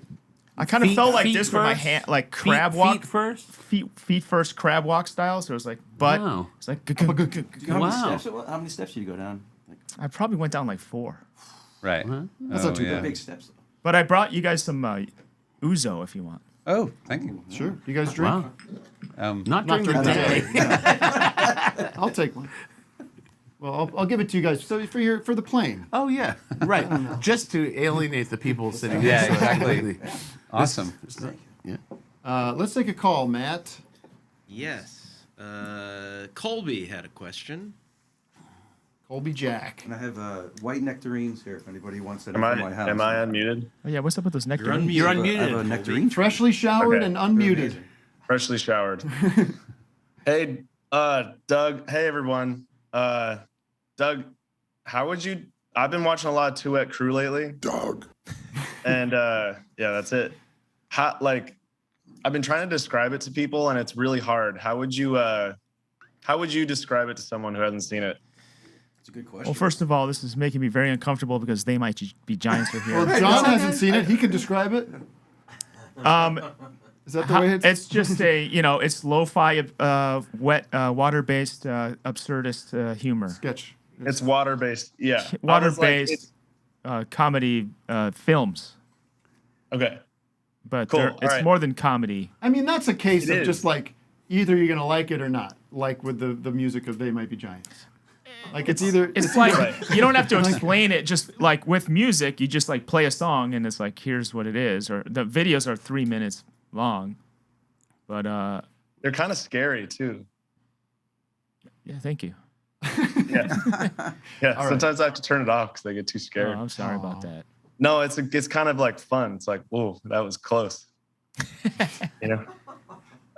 Anything else? Oh yeah, I was wondering, Tim, do you have any plans, or is it on your radar yet? Next year's On Cinema special, the Oscar special. Only that we're doing it. I don't have any. You are doing it. Okay. Are you guys gonna do like the partner theater screenings again? I'm sure we will. That's awesome. I want to try to set that up with you guys. Okay. Regal Cinema? Far out. What? Regal Cinemas? Regal, yes, Regal. How exciting Yes. it was for one of our patrons. I went to go see the Mission Impossible movie when I was in Miami because, again, you have to kill some time. 3 o'clock in the afternoon, there's nothing to do. It's like 99 degrees out and like whatever. So we go to see Mission Impossible, which I loved. These are the best movies, I think. Do you see these movies? I haven't seen a movie in like 4 years. Really? Not since COVID. Oh, right. Whatever, yeah. You keep it, well, you must see Keep it locked down. TV. I love the TV. But there's movies on TV now. I don't like I heard about that. Movie of the week. But I went to the Mission Impossible and I loved it. And I mean, here's my thing on Mission. People know this about me. If you want to see like an action movie that's very well done, that's the one to see. They're just very well crafted, like well shot. The action sequences are like genuinely like he's doing all his own stunts. It's just crazy what he does. That lunatic. I feel like the SAG strike is a problem for Tom Cruise. If he's not making movies, I think we got a serial killer on our hands. Right. He has to always be filming. Like he needs to get back to work, otherwise people are gonna die. Well, also, is Tom Cruise not allowed to promote Mission Impossible this summer? He's not doing it? He can't. Well, it's out now, so it's already done. It's done. It's cooked. But there's no talk shows to do anyways. Right. But Tim, I think there's going to be a whole lot of killers, and Matt Damon is going to start murdering Ben Affleck. it's going to be serial killers. Name it. They're like just like, loose. what do I do? What do I do? But my point is, went to the bathroom during the middle of the movie and came out of the stall. That's a little TMI, right? Use the stall. And a patron was in the bathroom with me. He Oh, looked, no. Yeah, he looked at me, and No, we have no. a sketch called Bathroom Boys from Tim and Eric, and he looked at me and goes, "Oh, a couple of bathroom boys." Damn. I was like, "Whoa, what does that mean?" And then it clicked, and that was nice. It must have been exciting for him. You get recognized? Yeah. But not, I mean, hopefully usually near the show. Well, sure. There was a During the show. There was a woman. Definitely during the show. Hopefully, and there was a woman out and about near the hotel who stopped me. Oh, really? But that's rare. Like she was like she said, "I'm coming to the show," and it was it felt. Does anybody ever confuse you with Ira Kaplan from Yo La Tango? No, that's never happened. I couldn't see it. I see it. No, you don't see it? I don't. Yeah, Actually, no. Not really. Oh, boy. I've got a controversy. Here we go. No, maybe. I'm thinking. Yeah. I feel like I. You know those guys? You know the Yo La Tango? Yeah, just sure. a little bit. I mean, who do you consider your like your contemporary Confederates, like people like the bands that you would know socially, or do you? Right. Like, probably just the people that particularly from a while ago, like we did shows with Frank Black and people, and collaborated in certain ways with that generation of people. REM? Maybe? No, they're a little before us. Yeah. No. But Silverchair? We've worked with Silverchair is the ultimate expansion team grunge band. Mr. Big. Mr. Big, another yeah, Mr. Big reference. It'd be funny if Mr. Big was actually in charge. Like they're like when Mr. really Big is the Mr. band. Big, is yeah. the band. I that's had in a charge. really interesting conversation in a hotel lobby with the guy from Megadeth once. Really? Dave We Mustaine? were both. Yeah, Dave Mustaine. No. Anthrax? Anthrax. Scott Anthrax. Ian. Anthrax. That's what I meant to say. Anthrax. Big. Yeah. He's a big comedy fan, so I'm sure he's a huge fan of you super guys. sharp guy. Yeah. And he's like, I don't know. It was just really interesting because it's. I mean, we were both. We're doing some radio festival thing where both bands were on it. So it was a very diverse setup. For sure. Anthrax and yeah. Well, this is sort of back more in their moment, and back more, I guess, in our moment. Like, so it was, but he was like a sort of a philosophical guy. It was really interesting talking to him. He was an early. I know he was an early Tim and Eric. Megadeth. I don't know how I got you. You saw the connection right away. I got it right away. I know. It's like you're in my mind. I am in your mind. I have access to your mind. No. That's one of the things that happens when people come in. How long was that goatee? I don't think it was at peak. I don't think it was at peak. Okay. He's still on his way. All right, let's take a zoomer because I know people are chomping at the bit. Yes. Hopefully it was a question for the fucking guest. Sean McNulty, are you awake? That's not a good way to start. He's not awake anymore. He's not awake anymore. Come on, he fell asleep in there. Liam, you got a question? Liam O'Connell. Oh, Liam. Wake up. You got to unmute. See, this is how good they are. You know what he's doing? He's playing an Oasis drop because he said Liam. I don't know how you file those things. Well, we'll Hi, Liam. This is a mess. Hi, everybody. Hey, Liam. John's first music I remember listening to is No. You guys were my first show. My siblings grew up. Cool. ABCs and Here Comes Science. I guess my question to you guys is, since They Might Be Giants is such a lyrical band, people are looking up the lyrics at shows and paying such close attention. Do you guys have a favorite fan or popular mishearing, misinterpretation of your lyrics? Oh, There are a couple interesting. in my house. Yeah, go on. What? I mean, I'm just thinking of that Beatles song where people thought it was in Hawaii. Yeah, there's a lot of other bands. What's that one? I don't know that one. Do you mean their music or any song? The beat. You're talking about our song. Misinterpreting our. Yeah, 100%. I think unfortunately, our minds immediately go to other bands whose lyrics. What's the we've Hawaii one? misinterpreted. Because I don't know that one. It's No, it's I held her hand in my. Oh right, and you thought it was Hawaii in Hawaii. Or, my favorite one is your friend who thought Bernadette was burned to death. Yeah, I have a really weird one in a Sound of Silence. Sounds of Silence or Sound of Silence? Sound of Silence.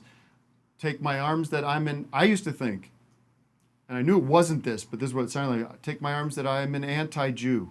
Whoa. Take my arms that I'm an anti-Jew. Wow. Share my words Wow. and I was like, Paul Simon ain't singing that. Garfunkel, no. Come on, guys. No. I really did think that when I was an idiot. Yeah, I think you're talking to the worst qualified people for the question, but I'm sure people do misunderstand. Yeah. Do you? How do you? I don't know about the anti-Jew part, but no. Well, do you have not any? anti-Jew. What's one of yours? Pro-Jew. Pro-Jew. Caller. One of mine? Yeah, caller. Do you have any misunderstood lyrics? Well, my dad thought that it was in Nanobots that it was the Newark citizenship of the micronations for like 10 years. Newark? Yeah, Newark. Like the city in New Jersey.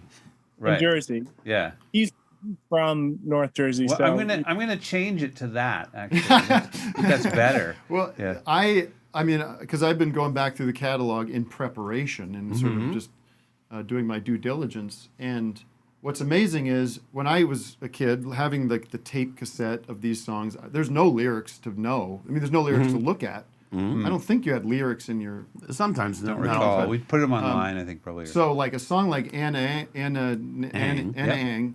I don't want to be disrespectful, but I don't know what the hell you're saying in that song. Like certainly in the chorus, it's just so words are flying at you.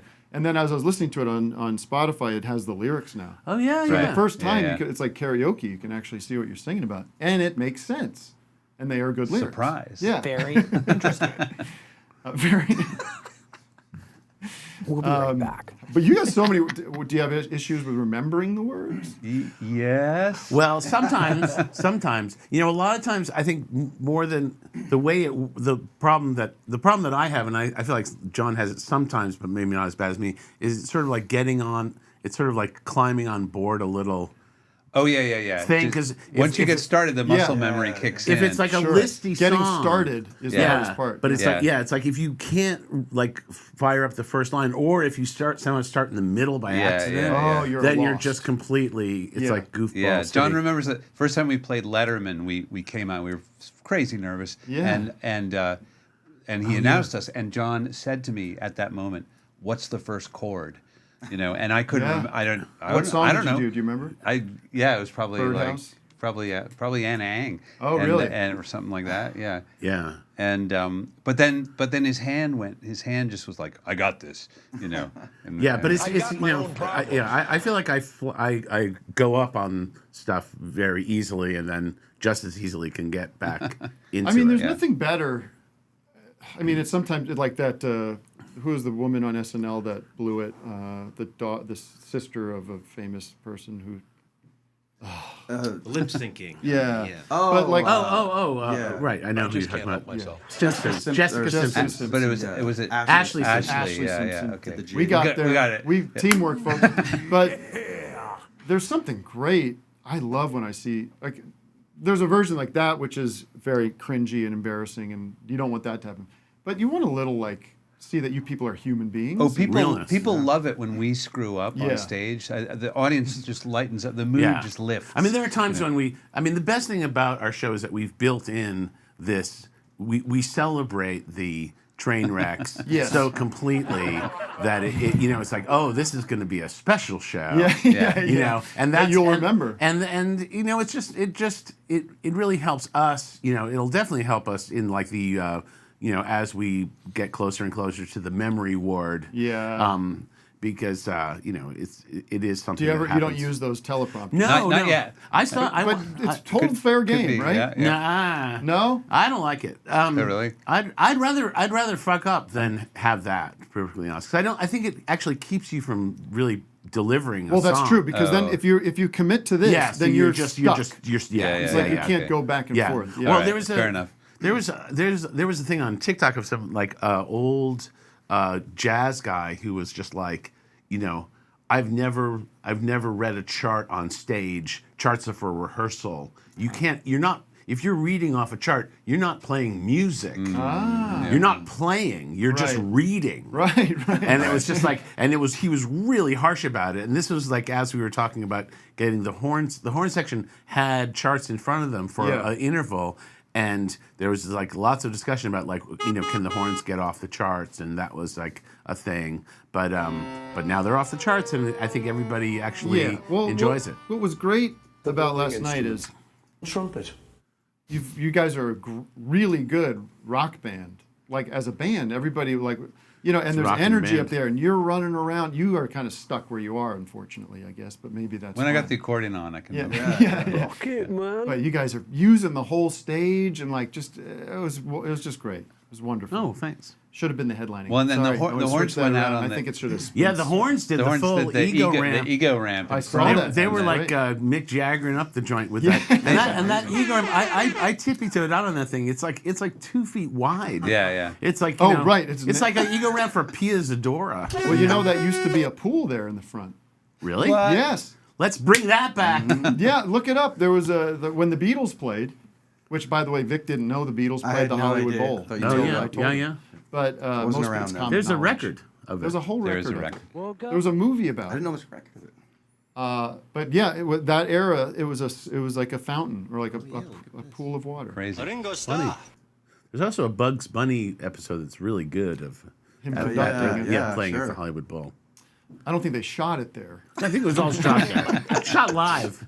And animated live. In 7 days, the 50th anniversary of the Sid and Marty Krofft special at the Hollywood Bowl. Yes. They did a special Yes, at the Hollywood Bowl? including the Brady Kids, H.R. Puffin stuff, the variety show. The Boogaloos. Have you've seen this? Yeah. So the fountain is blasting in front of the crowd performer the whole time. No, there's no fountain. It's just look at the photo. It's like a reflecting. Oh, apparently there was. Look at the image. Oh, look at that. Yeah. Wow. Oh, wow. So quick to dismiss. Oh, and they had those box seats still back then. You know what I looked at last week or a couple weeks ago? They did have the same seats. Yeah. Was it was the Doors at the Hollywood Bowl, and I'm not a Doors guy. Yeah. I decided I don't like the Doors. I don't. I hate the Doors. Yeah. Yeah. But their deal at the Hollywood don't Bowl, like I was jazz. like, I pretty don't fucking like good. classical. That's cool. Yeah, I mean, I have to say, hats off to Sparks for booking the Hollywood Bowl. That's Yeah. that's a power move, man. it's big stuff. It's big stuff, and it's so nice that you were able to do it too. Oh, yeah. I mean, Pleasure. What did you not do an LA show? We did an LA show like 6 months ago. You did. Oh, we did 2 warm-up shows in San Diego at the Belly Up. You ever played the Belly Up? No. They got a giant shark in the ceiling. That doesn't sound safe. Yeah. All right, let's take a call. let's, More Hollywood Bowl questions. Oh, it looks like the Hothead Hotline. There might be a bone picker on the line. Oh, no. You ever been to the Pasadena Plate? No. 614 That's the Paul. Hollywood Bowl, the Pasadena Plate. My God, Doug. I'm filling in the blanks. Glendale. There's no blanks to be filled. We got a hotliner? Paul. Ooh, Paul McCartney. Hi. Speak up, Paul. No, actually, like they may be giant. Don't be too humble tonight. All right, let him speak.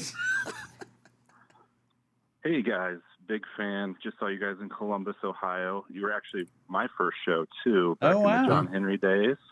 Wow. And I was wondering if John Henry would be released on vinyl because I'm trying to collect all the vinyl. So that's the bone I had to pick with you too. Is that that's not exactly a bone. That's a very cartilage. That's a good request. We're actually working on it. It's something that is actually, there are Excel spreadsheets with the words John Henry vinyl, and we're trying to organize the artwork.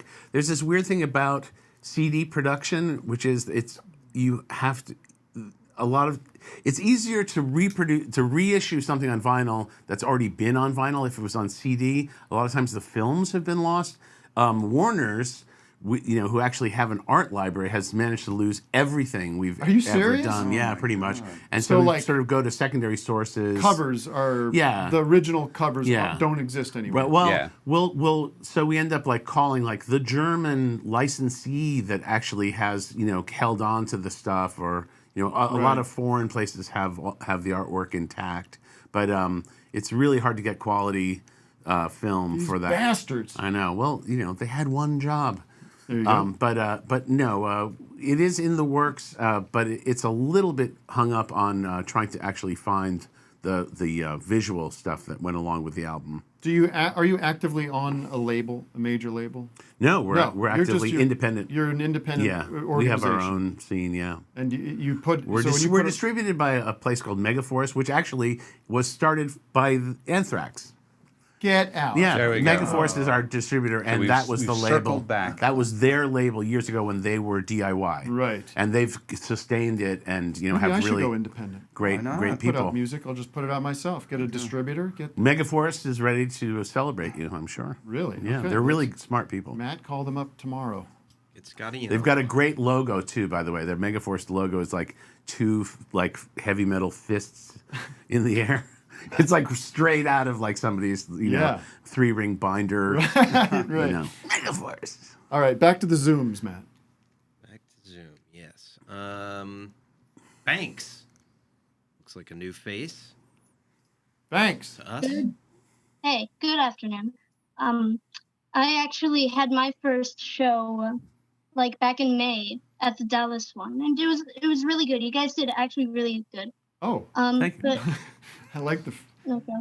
But I was going to ask, what really what was going, and I'm not sure if this was asked before, but what was going through your guys' heads while making the kids albums? What were the thought process? Yeah, well, we've talked about this in certain ways because it was really an unusual way of getting into doing kids music, which is that we were not thinking very hard about who it was for, or whether this was even a career move for us. We basically were just given a budget by Rounder originally, and we were doing other projects at the same time in the studio. So in between doing music for Malcolm in the Middle and stuff, we started writing these songs that we thought were appropriate for kids, but we didn't know what age kids exactly. Yeah. It was just very, very open-ended.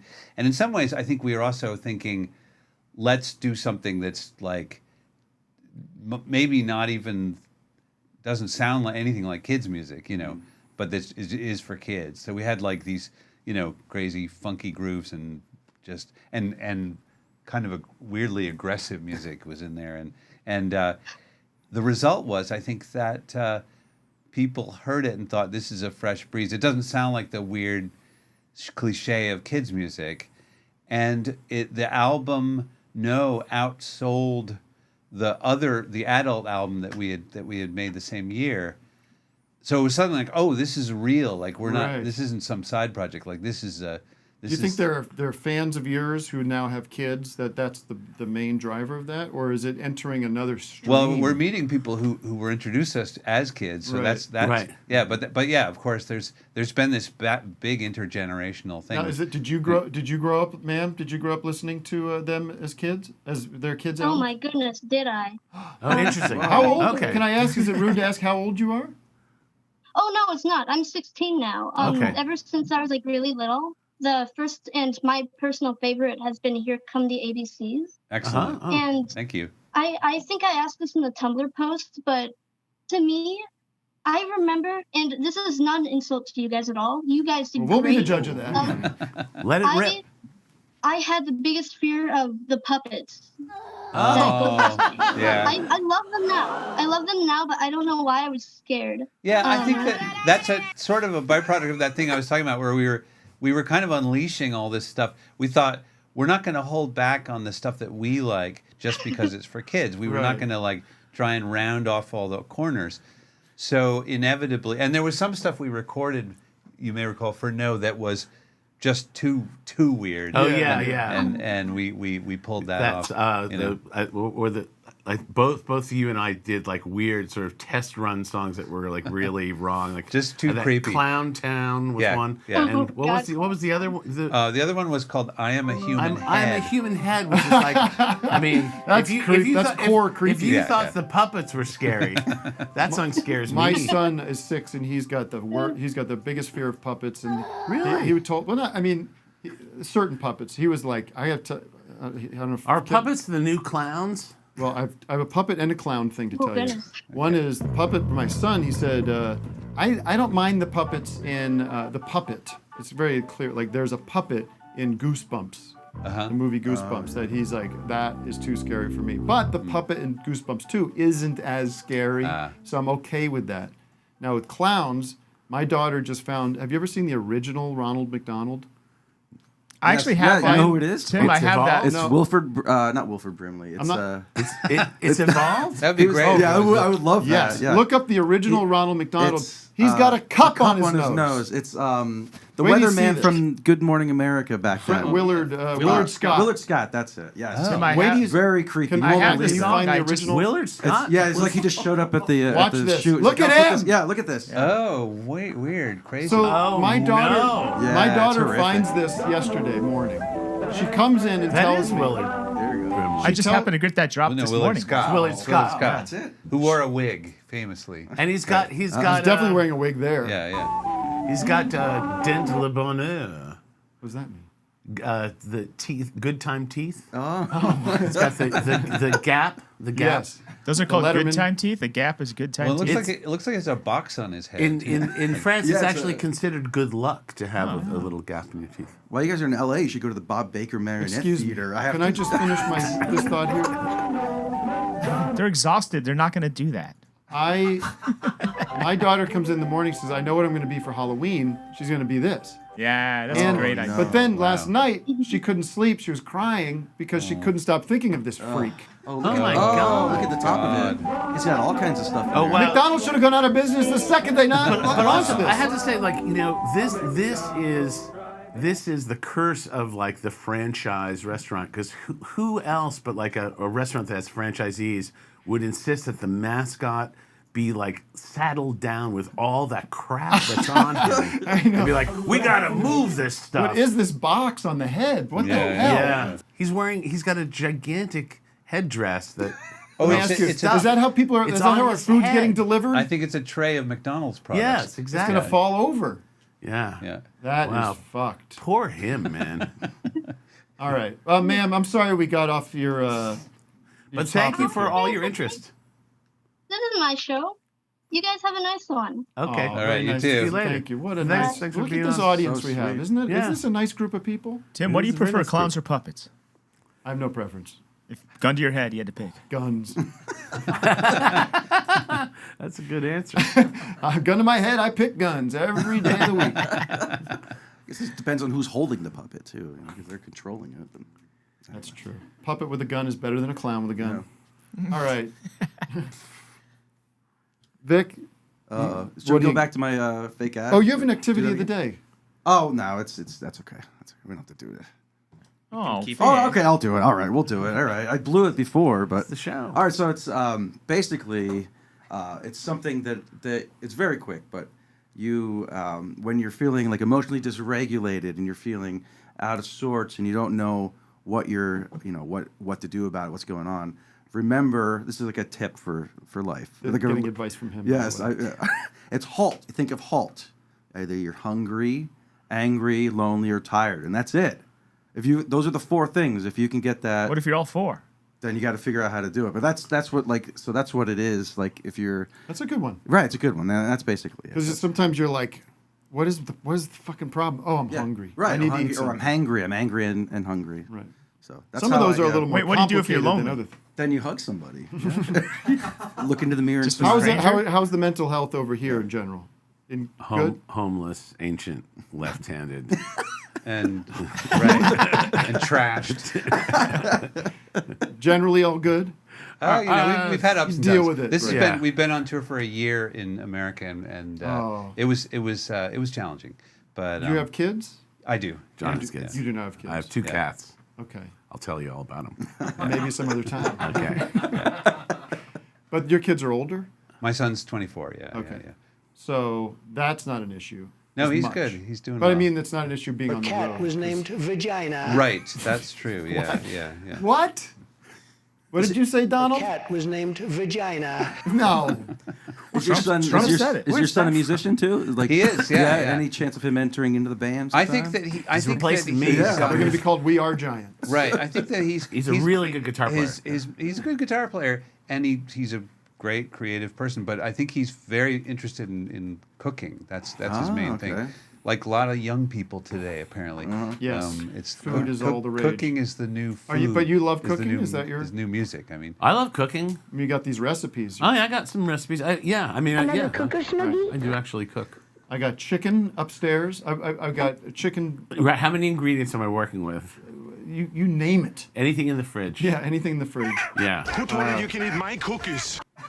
You know, my wife is a really good cook, and she got me into this thing of just improving with, like, not worrying about having a set recipe. You know, like once you actually get over it, I'm sure Henry is like rubbish. Same way. Like, he started out very strict about following recipes, like super strict. Right. And I think it came out of when he was a kid playing Legos, where he wanted to build the set exactly according to the instructions. Anal retentive kind of. And he's really evolved now. He's more into like smell the spice and chuck. I like that. Throw shit in there. I do a pinch of sugar in my pancakes. I make my children. Smells good. I make shrimp from scratch. Right. It's awful. Paper towels and some salt water. Yeah. Just get them together tight. Sea monkeys. Yeah. Delicious fried sea monkeys. All right, we have a few minutes left. Let's take another call. I just want to make sure everyone gets a chance to say hello, and then you've got to run. I do, unfortunately. I'd love to hang out. Bit of a callback topic here Hello, for Monique, everybody. I think. Monique. Monique, hello. Hi, hear me? Hey. Hi. Hi, Monique. Okay, so the topic is long dead. Hi, but I wanted to talk about Monterey because my family's from Monterey County. Oh, this is a real callback. Sorry? This is like beginning of the show callback. Yes. Yeah, I logged on Zoom right when you were talking about Monterey, and I've had my hand raised since then because I was that determined to talk about it. But so, Tim, I wanted to thank you for coming to Monterey because indeed nobody comes to Monterey. People don't live in Monterey. And I lived in Salinas, which is a larger inland town with The John an Steinbeck agriculture territory? industry. Like, yes, exactly. And it's where strawberries and lettuce come from. If you read your labels. Oh, strawberries and lettuce come from God But himself. there's nobody plays. Nobody plays Salinas. Nobody plays Monterey. And I was living in Salinas when TMBG came to do the TEDx thing, and I had been wanting to go to one of their shows for a long time, but I didn't have the money to go up to the Bay Area where you guys normally go. So when I found out you were playing Monterey, I'm like, oh my God, they're playing Monterey. And so I tried to get in, and it was like geniuses only. Like, we are not letting normies into this conference. Like, you had to have some kind of super achievement to be able to get into that audience. And I know the show didn't turn out that great, and the audience wasn't interested in you. If I had gotten in, I would have been like, woo! But that one person up front, drawing too much attention to themselves. Yeah, I'm sorry you weren't there. You know? Yeah, we missed you. Yeah. Are you coming to my show? That's okay. I live down in Arizona now, so I'll be in Tucson town. Okay. Well, aren't you playing in Arizona somewhere? I am playing in Tucson. Yeah. Tucson. Where? At the Schmagegi, yeah. The Tucson. That's where live entertainment went to die. Oh no. oh. We're also playing Death Valley. Yeah. What's the theater? We have played, and John Hodgman has played. It's a very large theater, and there's always a very small audience. It's at the Rialto. Rialto. That's Is that it? Yeah, nice sounding. It's a great room, and it's a great audience, but you will not sell nearly as many tickets as you feel like you should have. I want to sell That's out what I told everywhere John I go, Hodgman. but I think the reality is when you do smaller cities, it's just not going to be the case. There just aren't enough people. Let's get some more people in these smaller cities. Yeah, and they're all moving to Texas. Right? Isn't that what they say? Everyone's moving to Texas? I think there's a killer used musical instrument store in Tucson. Vic, you hear that? Second story filled with undifferentiated boxes of things. Oh man, I'll be filling up that bus. Like hoarder style. Oh man. I think it's called like dangerous. Arizona Music or something. Like, it's got a really generic name. Do you guys have a massive record collection, like physical vinyl? Are you record collectors? I have some records. Yeah. I have 2 storage spaces. Full of records. No, some records. Is it all catalog? No. You're not one of these freaks. No. These people that are on Discogs. Active. I'm on Discogs, but I cook and listen to records. It's a nice way to get away from. I have a stereo in our kitchen. Doesn't the grease get onto the platter? Other side of the room. Okay. I'm worried about the vinyls. I understand. Yeah. I have a tradition. But I have crappy vinyl. I've got dollar bin vinyl. Yeah. That's Do you have Dopey Duncan? Do you want a brass? Do you, when you're not on the road, how do you schedule your life? What do you do? This is basically nerd, kind of activity, but I get up normally and have coffee and do Duolingo. Okay. For what language? Well, I'm a complete dilettante. English, yeah. I just like to goof around, and I'm not really mastering any particular language. I just love checking out. And it's kind of a game. Ones. It's a game. It's kind of gamified. Unfortunately, it's a little too gamified now. But I like just the experience of trying to imitate the sounds and type the words, and so that's like it's kind of like a kind of therapy. That's your Wordle in the morning. That's your and then what? Then what? I'm talking. What's the day? Then coffee first, Duolingo, then breakfast, and I take naps. I'm an old man, and I take nap right after breakfast. Yeah, pretty much right after breakfast. So you're Brian Wilson. Yeah. But you were studying French for a while, which I thought was really great. It's really hard, and I got a very late start on it, but so you don't have a regiment of work that pertains to the band. Well, when we're working on a project, I think that's the afternoon as I go up to my little home studio and try to get something done. Get something done, and I have you probably have a process like this. I do this thing where I do rapid fire, like try and write a song in 5 minutes, and then wherever it's at, move on. I think this is a thing in drawing class. Yeah. It's very much like drawing. Yeah. So you just keep going, and then eventually you have a pile of ideas, and then you go back and see which ones are any good. Are you good with the computer where you have your computer set up and files and computer here tags and the keyboard is here, and then there's some noisemakers, some other things. Right. The Chaos Pad and whatever You else. love KP3 or the quad? What's the quad? Show me the. Well, this is the KP3. That's the KP3. That's the one I Vic's got have. the quad. I don't have the quad. That's a new thing. Yeah. Oh wow, that's What's new. the benefit? Actually, this is maybe a little older, I think. I think that's like a Japanese version or something. Yeah, but it's a little simpler for my brain. There's like 4 effects you can have on at the same time. Oh, see, yeah, I don't. Yeah, and there's like a looper kind of thing. I should get into that. Yeah, it's cool. You can take it home if you want. No, thank you. And now you? I got the original Chaos Pad. It's just the one without the grid. The KP1. Right, it's got the light. So you're free. The You're light. free. Yeah. Pure music. Yeah. Pure music. No limits. I get up in the morning. I try to write actual lyrics before I do any music stuff, and then if I'm doing music stuff, I'll often do that kind of, start from scratch, prompt thing. Yeah. But no real set way of doing anything. But you must be the one that calls him or emails and texts or whatever and says, hey, let's try to do this year. Or this month. We typically schedule the recording, and we have our guys. The guys you saw last night come in, and we try and get some. Once that's fixed, then we have to kind of get something ready for them. So we. Oh, so you create that deadline. Exactly. That Yeah. I have 2 quick questions, if that's cool Please. with you, Tim. Okay. I have 1, 2 after that. Whoa. Okay. Okay, and I have one more. There we go. And So we won't have time for yours or yours, but no. So I have two. What is the secret to a long career in music? Give up early. It's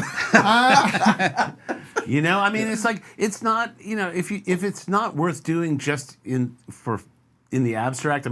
Fun is not really the word. I don't think. It's not precise enough. If it's not satisfying or to just kind of do the stuff of it, just like it doesn't really get any better. Right. Success isn't going to solve any problems. Yeah, it seems like you're creating it for yourself too. Does that make sense? You're creating it for yourself to enjoy in a way.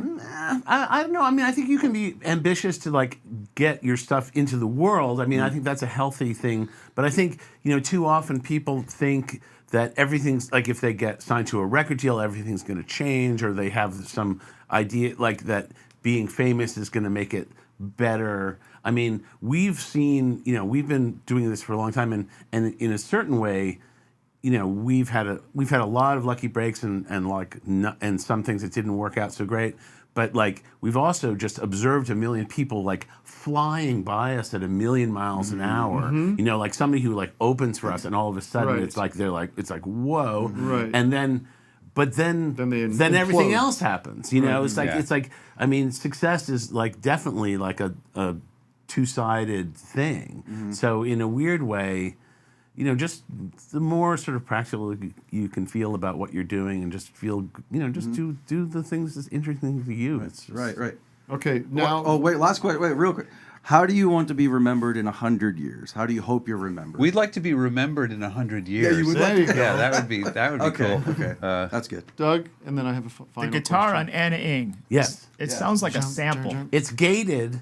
This evidently John has revealed to me that evidently before we went into the studio to do it, I was sort of reluctant to do. I think because I couldn't quite imagine what the gate effect would be like. Yeah, because John had the idea to process it in this way. It's a MIDI program that's triggering the sort of Valley People gate that's opening and closing. It's opening in. It's like an on-off switch. And it's opening in quarter notes or quarter notes it's automatically in the rhythm. program in to the do verse. that? It opens and closes on the verses, and then it switches to 16th notes or 8th notes in the chorus. So it's actually 2 different rhythms. So are you playing it? How are you playing it? I'm playing into it, and it's actually when you're playing it, I would actually sort of anticipate it. So the moment it opens up, it's this gigantic. There's no attack on it. It's just like the attack is on. Yeah. So you kind of lean into it and play ahead,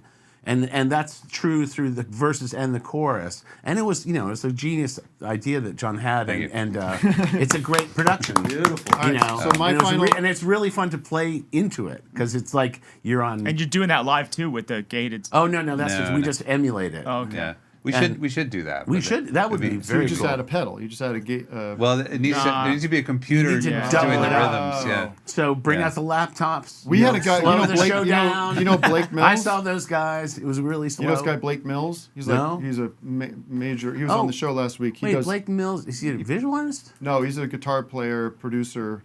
But he's got one of these guitars that's has a MIDI thing. Okay. So you can contribute. You can change every guitar note, every guitar string is connected to a separate MIDI thing. Right. Oh, wow. So you can go crazy with it. That's All right, here's my final question. I think you just answered. Oh. Anna Ang, the guitar game. What is a question? You do a lot of interviews. You've done a lot of interviews.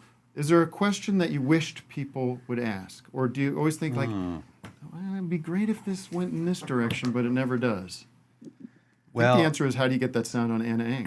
I think it actually one thing that John and I light up on is really specific technical stuff, and so that is kind of what you're talking about. Yeah. And also, just musical ideas that are probably too granular and not general enough for most. But we definitely like getting into that that stuff, and it probably doesn't come up a lot. Doesn't come up a lot, exactly. You know what's interesting about being interviewed by Terry Gross? She can ask you the same question that like a high schooler would ask you, but it's really engaging. Like the actual tone of her voice. It's like, so like, where did you get your name? It's like, Terry. Thank you. Right. You really, it's like I've been drilled into something. I've been waiting to tell this story. Hold on a second. I gotta process it. And it really is like context, I guess. But like, I feel like we've both been like completely animated by her questions, which can be as general as anybody. Well, I've never been asked to do the Terry Gross show, and let's get that GoFundMe going. It's disgusting to me. Well, let me just say from the bottom of my heart, and I just want the audience to know this: that I believe I am who I am because of your music. Oh my God! No, I'm not entirely. I didn't think that was going that way. Not entirely. We were given full credit. But it was very fundamental in finding me, finding my humor, finding my sensibility. That's so flattering. Thank you. Absolutely adore. Let's get some drops going, you guys. I'm looking for I Am Who I Am on Popeye. Some award show music here, but it's true, and a true honor of my life to have you in us. Wow, in the studio that's incredible. Yeah, I mean, we're fans of your work, so it's like it's a mind blower. That means everything to me. So. I'll end on that note before we get all choked up. Yeah. Right. Thank you, guys. Group hug. Yeah, group hug. And I think we've made some friends here. I don't know. I don't know. Yeah. Well, we would love to come back and play if you do. Play something. Oh yeah. Right. Jam. But I can't jam with the drops. Can you imagine? But that would be a dream. I can't imagine your West Coast guys. West Coast visitors. That's this whole full sentence. I thought you were talking about our West Coast. You're not West. You're not. I was just thinking, like, do we have to have an entourage? You don't come out here. I come out here. We do. We come all right, out here. Well, we'll be out here again. Okay. And this will be all the more reason to come. Yes. Yeah. All right, folks. You've heard it here. We're getting a performance from the Mighty Giants sometime in the near future. Dear future. In the future. In the dear future. Yeah. The deer. We want to come back too soon. Let me just that. Does anybody want coffee? Can you imagine like just playing all those cards, and then it's it. We have nothing to look forward to. Me crossing, you crossing. All right. Let me just end with saying this: we're back on Thursday with Natasha Leggero and Moshe. Kesher. Fuck, I blanked That's a on get. Kesha? I said Kesher? What did I say? Kesher. Damn, son, where'd you find I wake up this? in I'm thinking of Kesha. So we're going to twofer, and that's all I have to say. So if you can stay for 1 minute, these guys will do what they actually do, which is the drop fest at the end. A little bit of that. Or actually, John's got to go. They don't so do let's it. wrap it up. Yeah, too much pressure. Thanks, folks, for watching. The show's over. We'll do it. The show's over. At the premiere. Flans will stick around. Okay.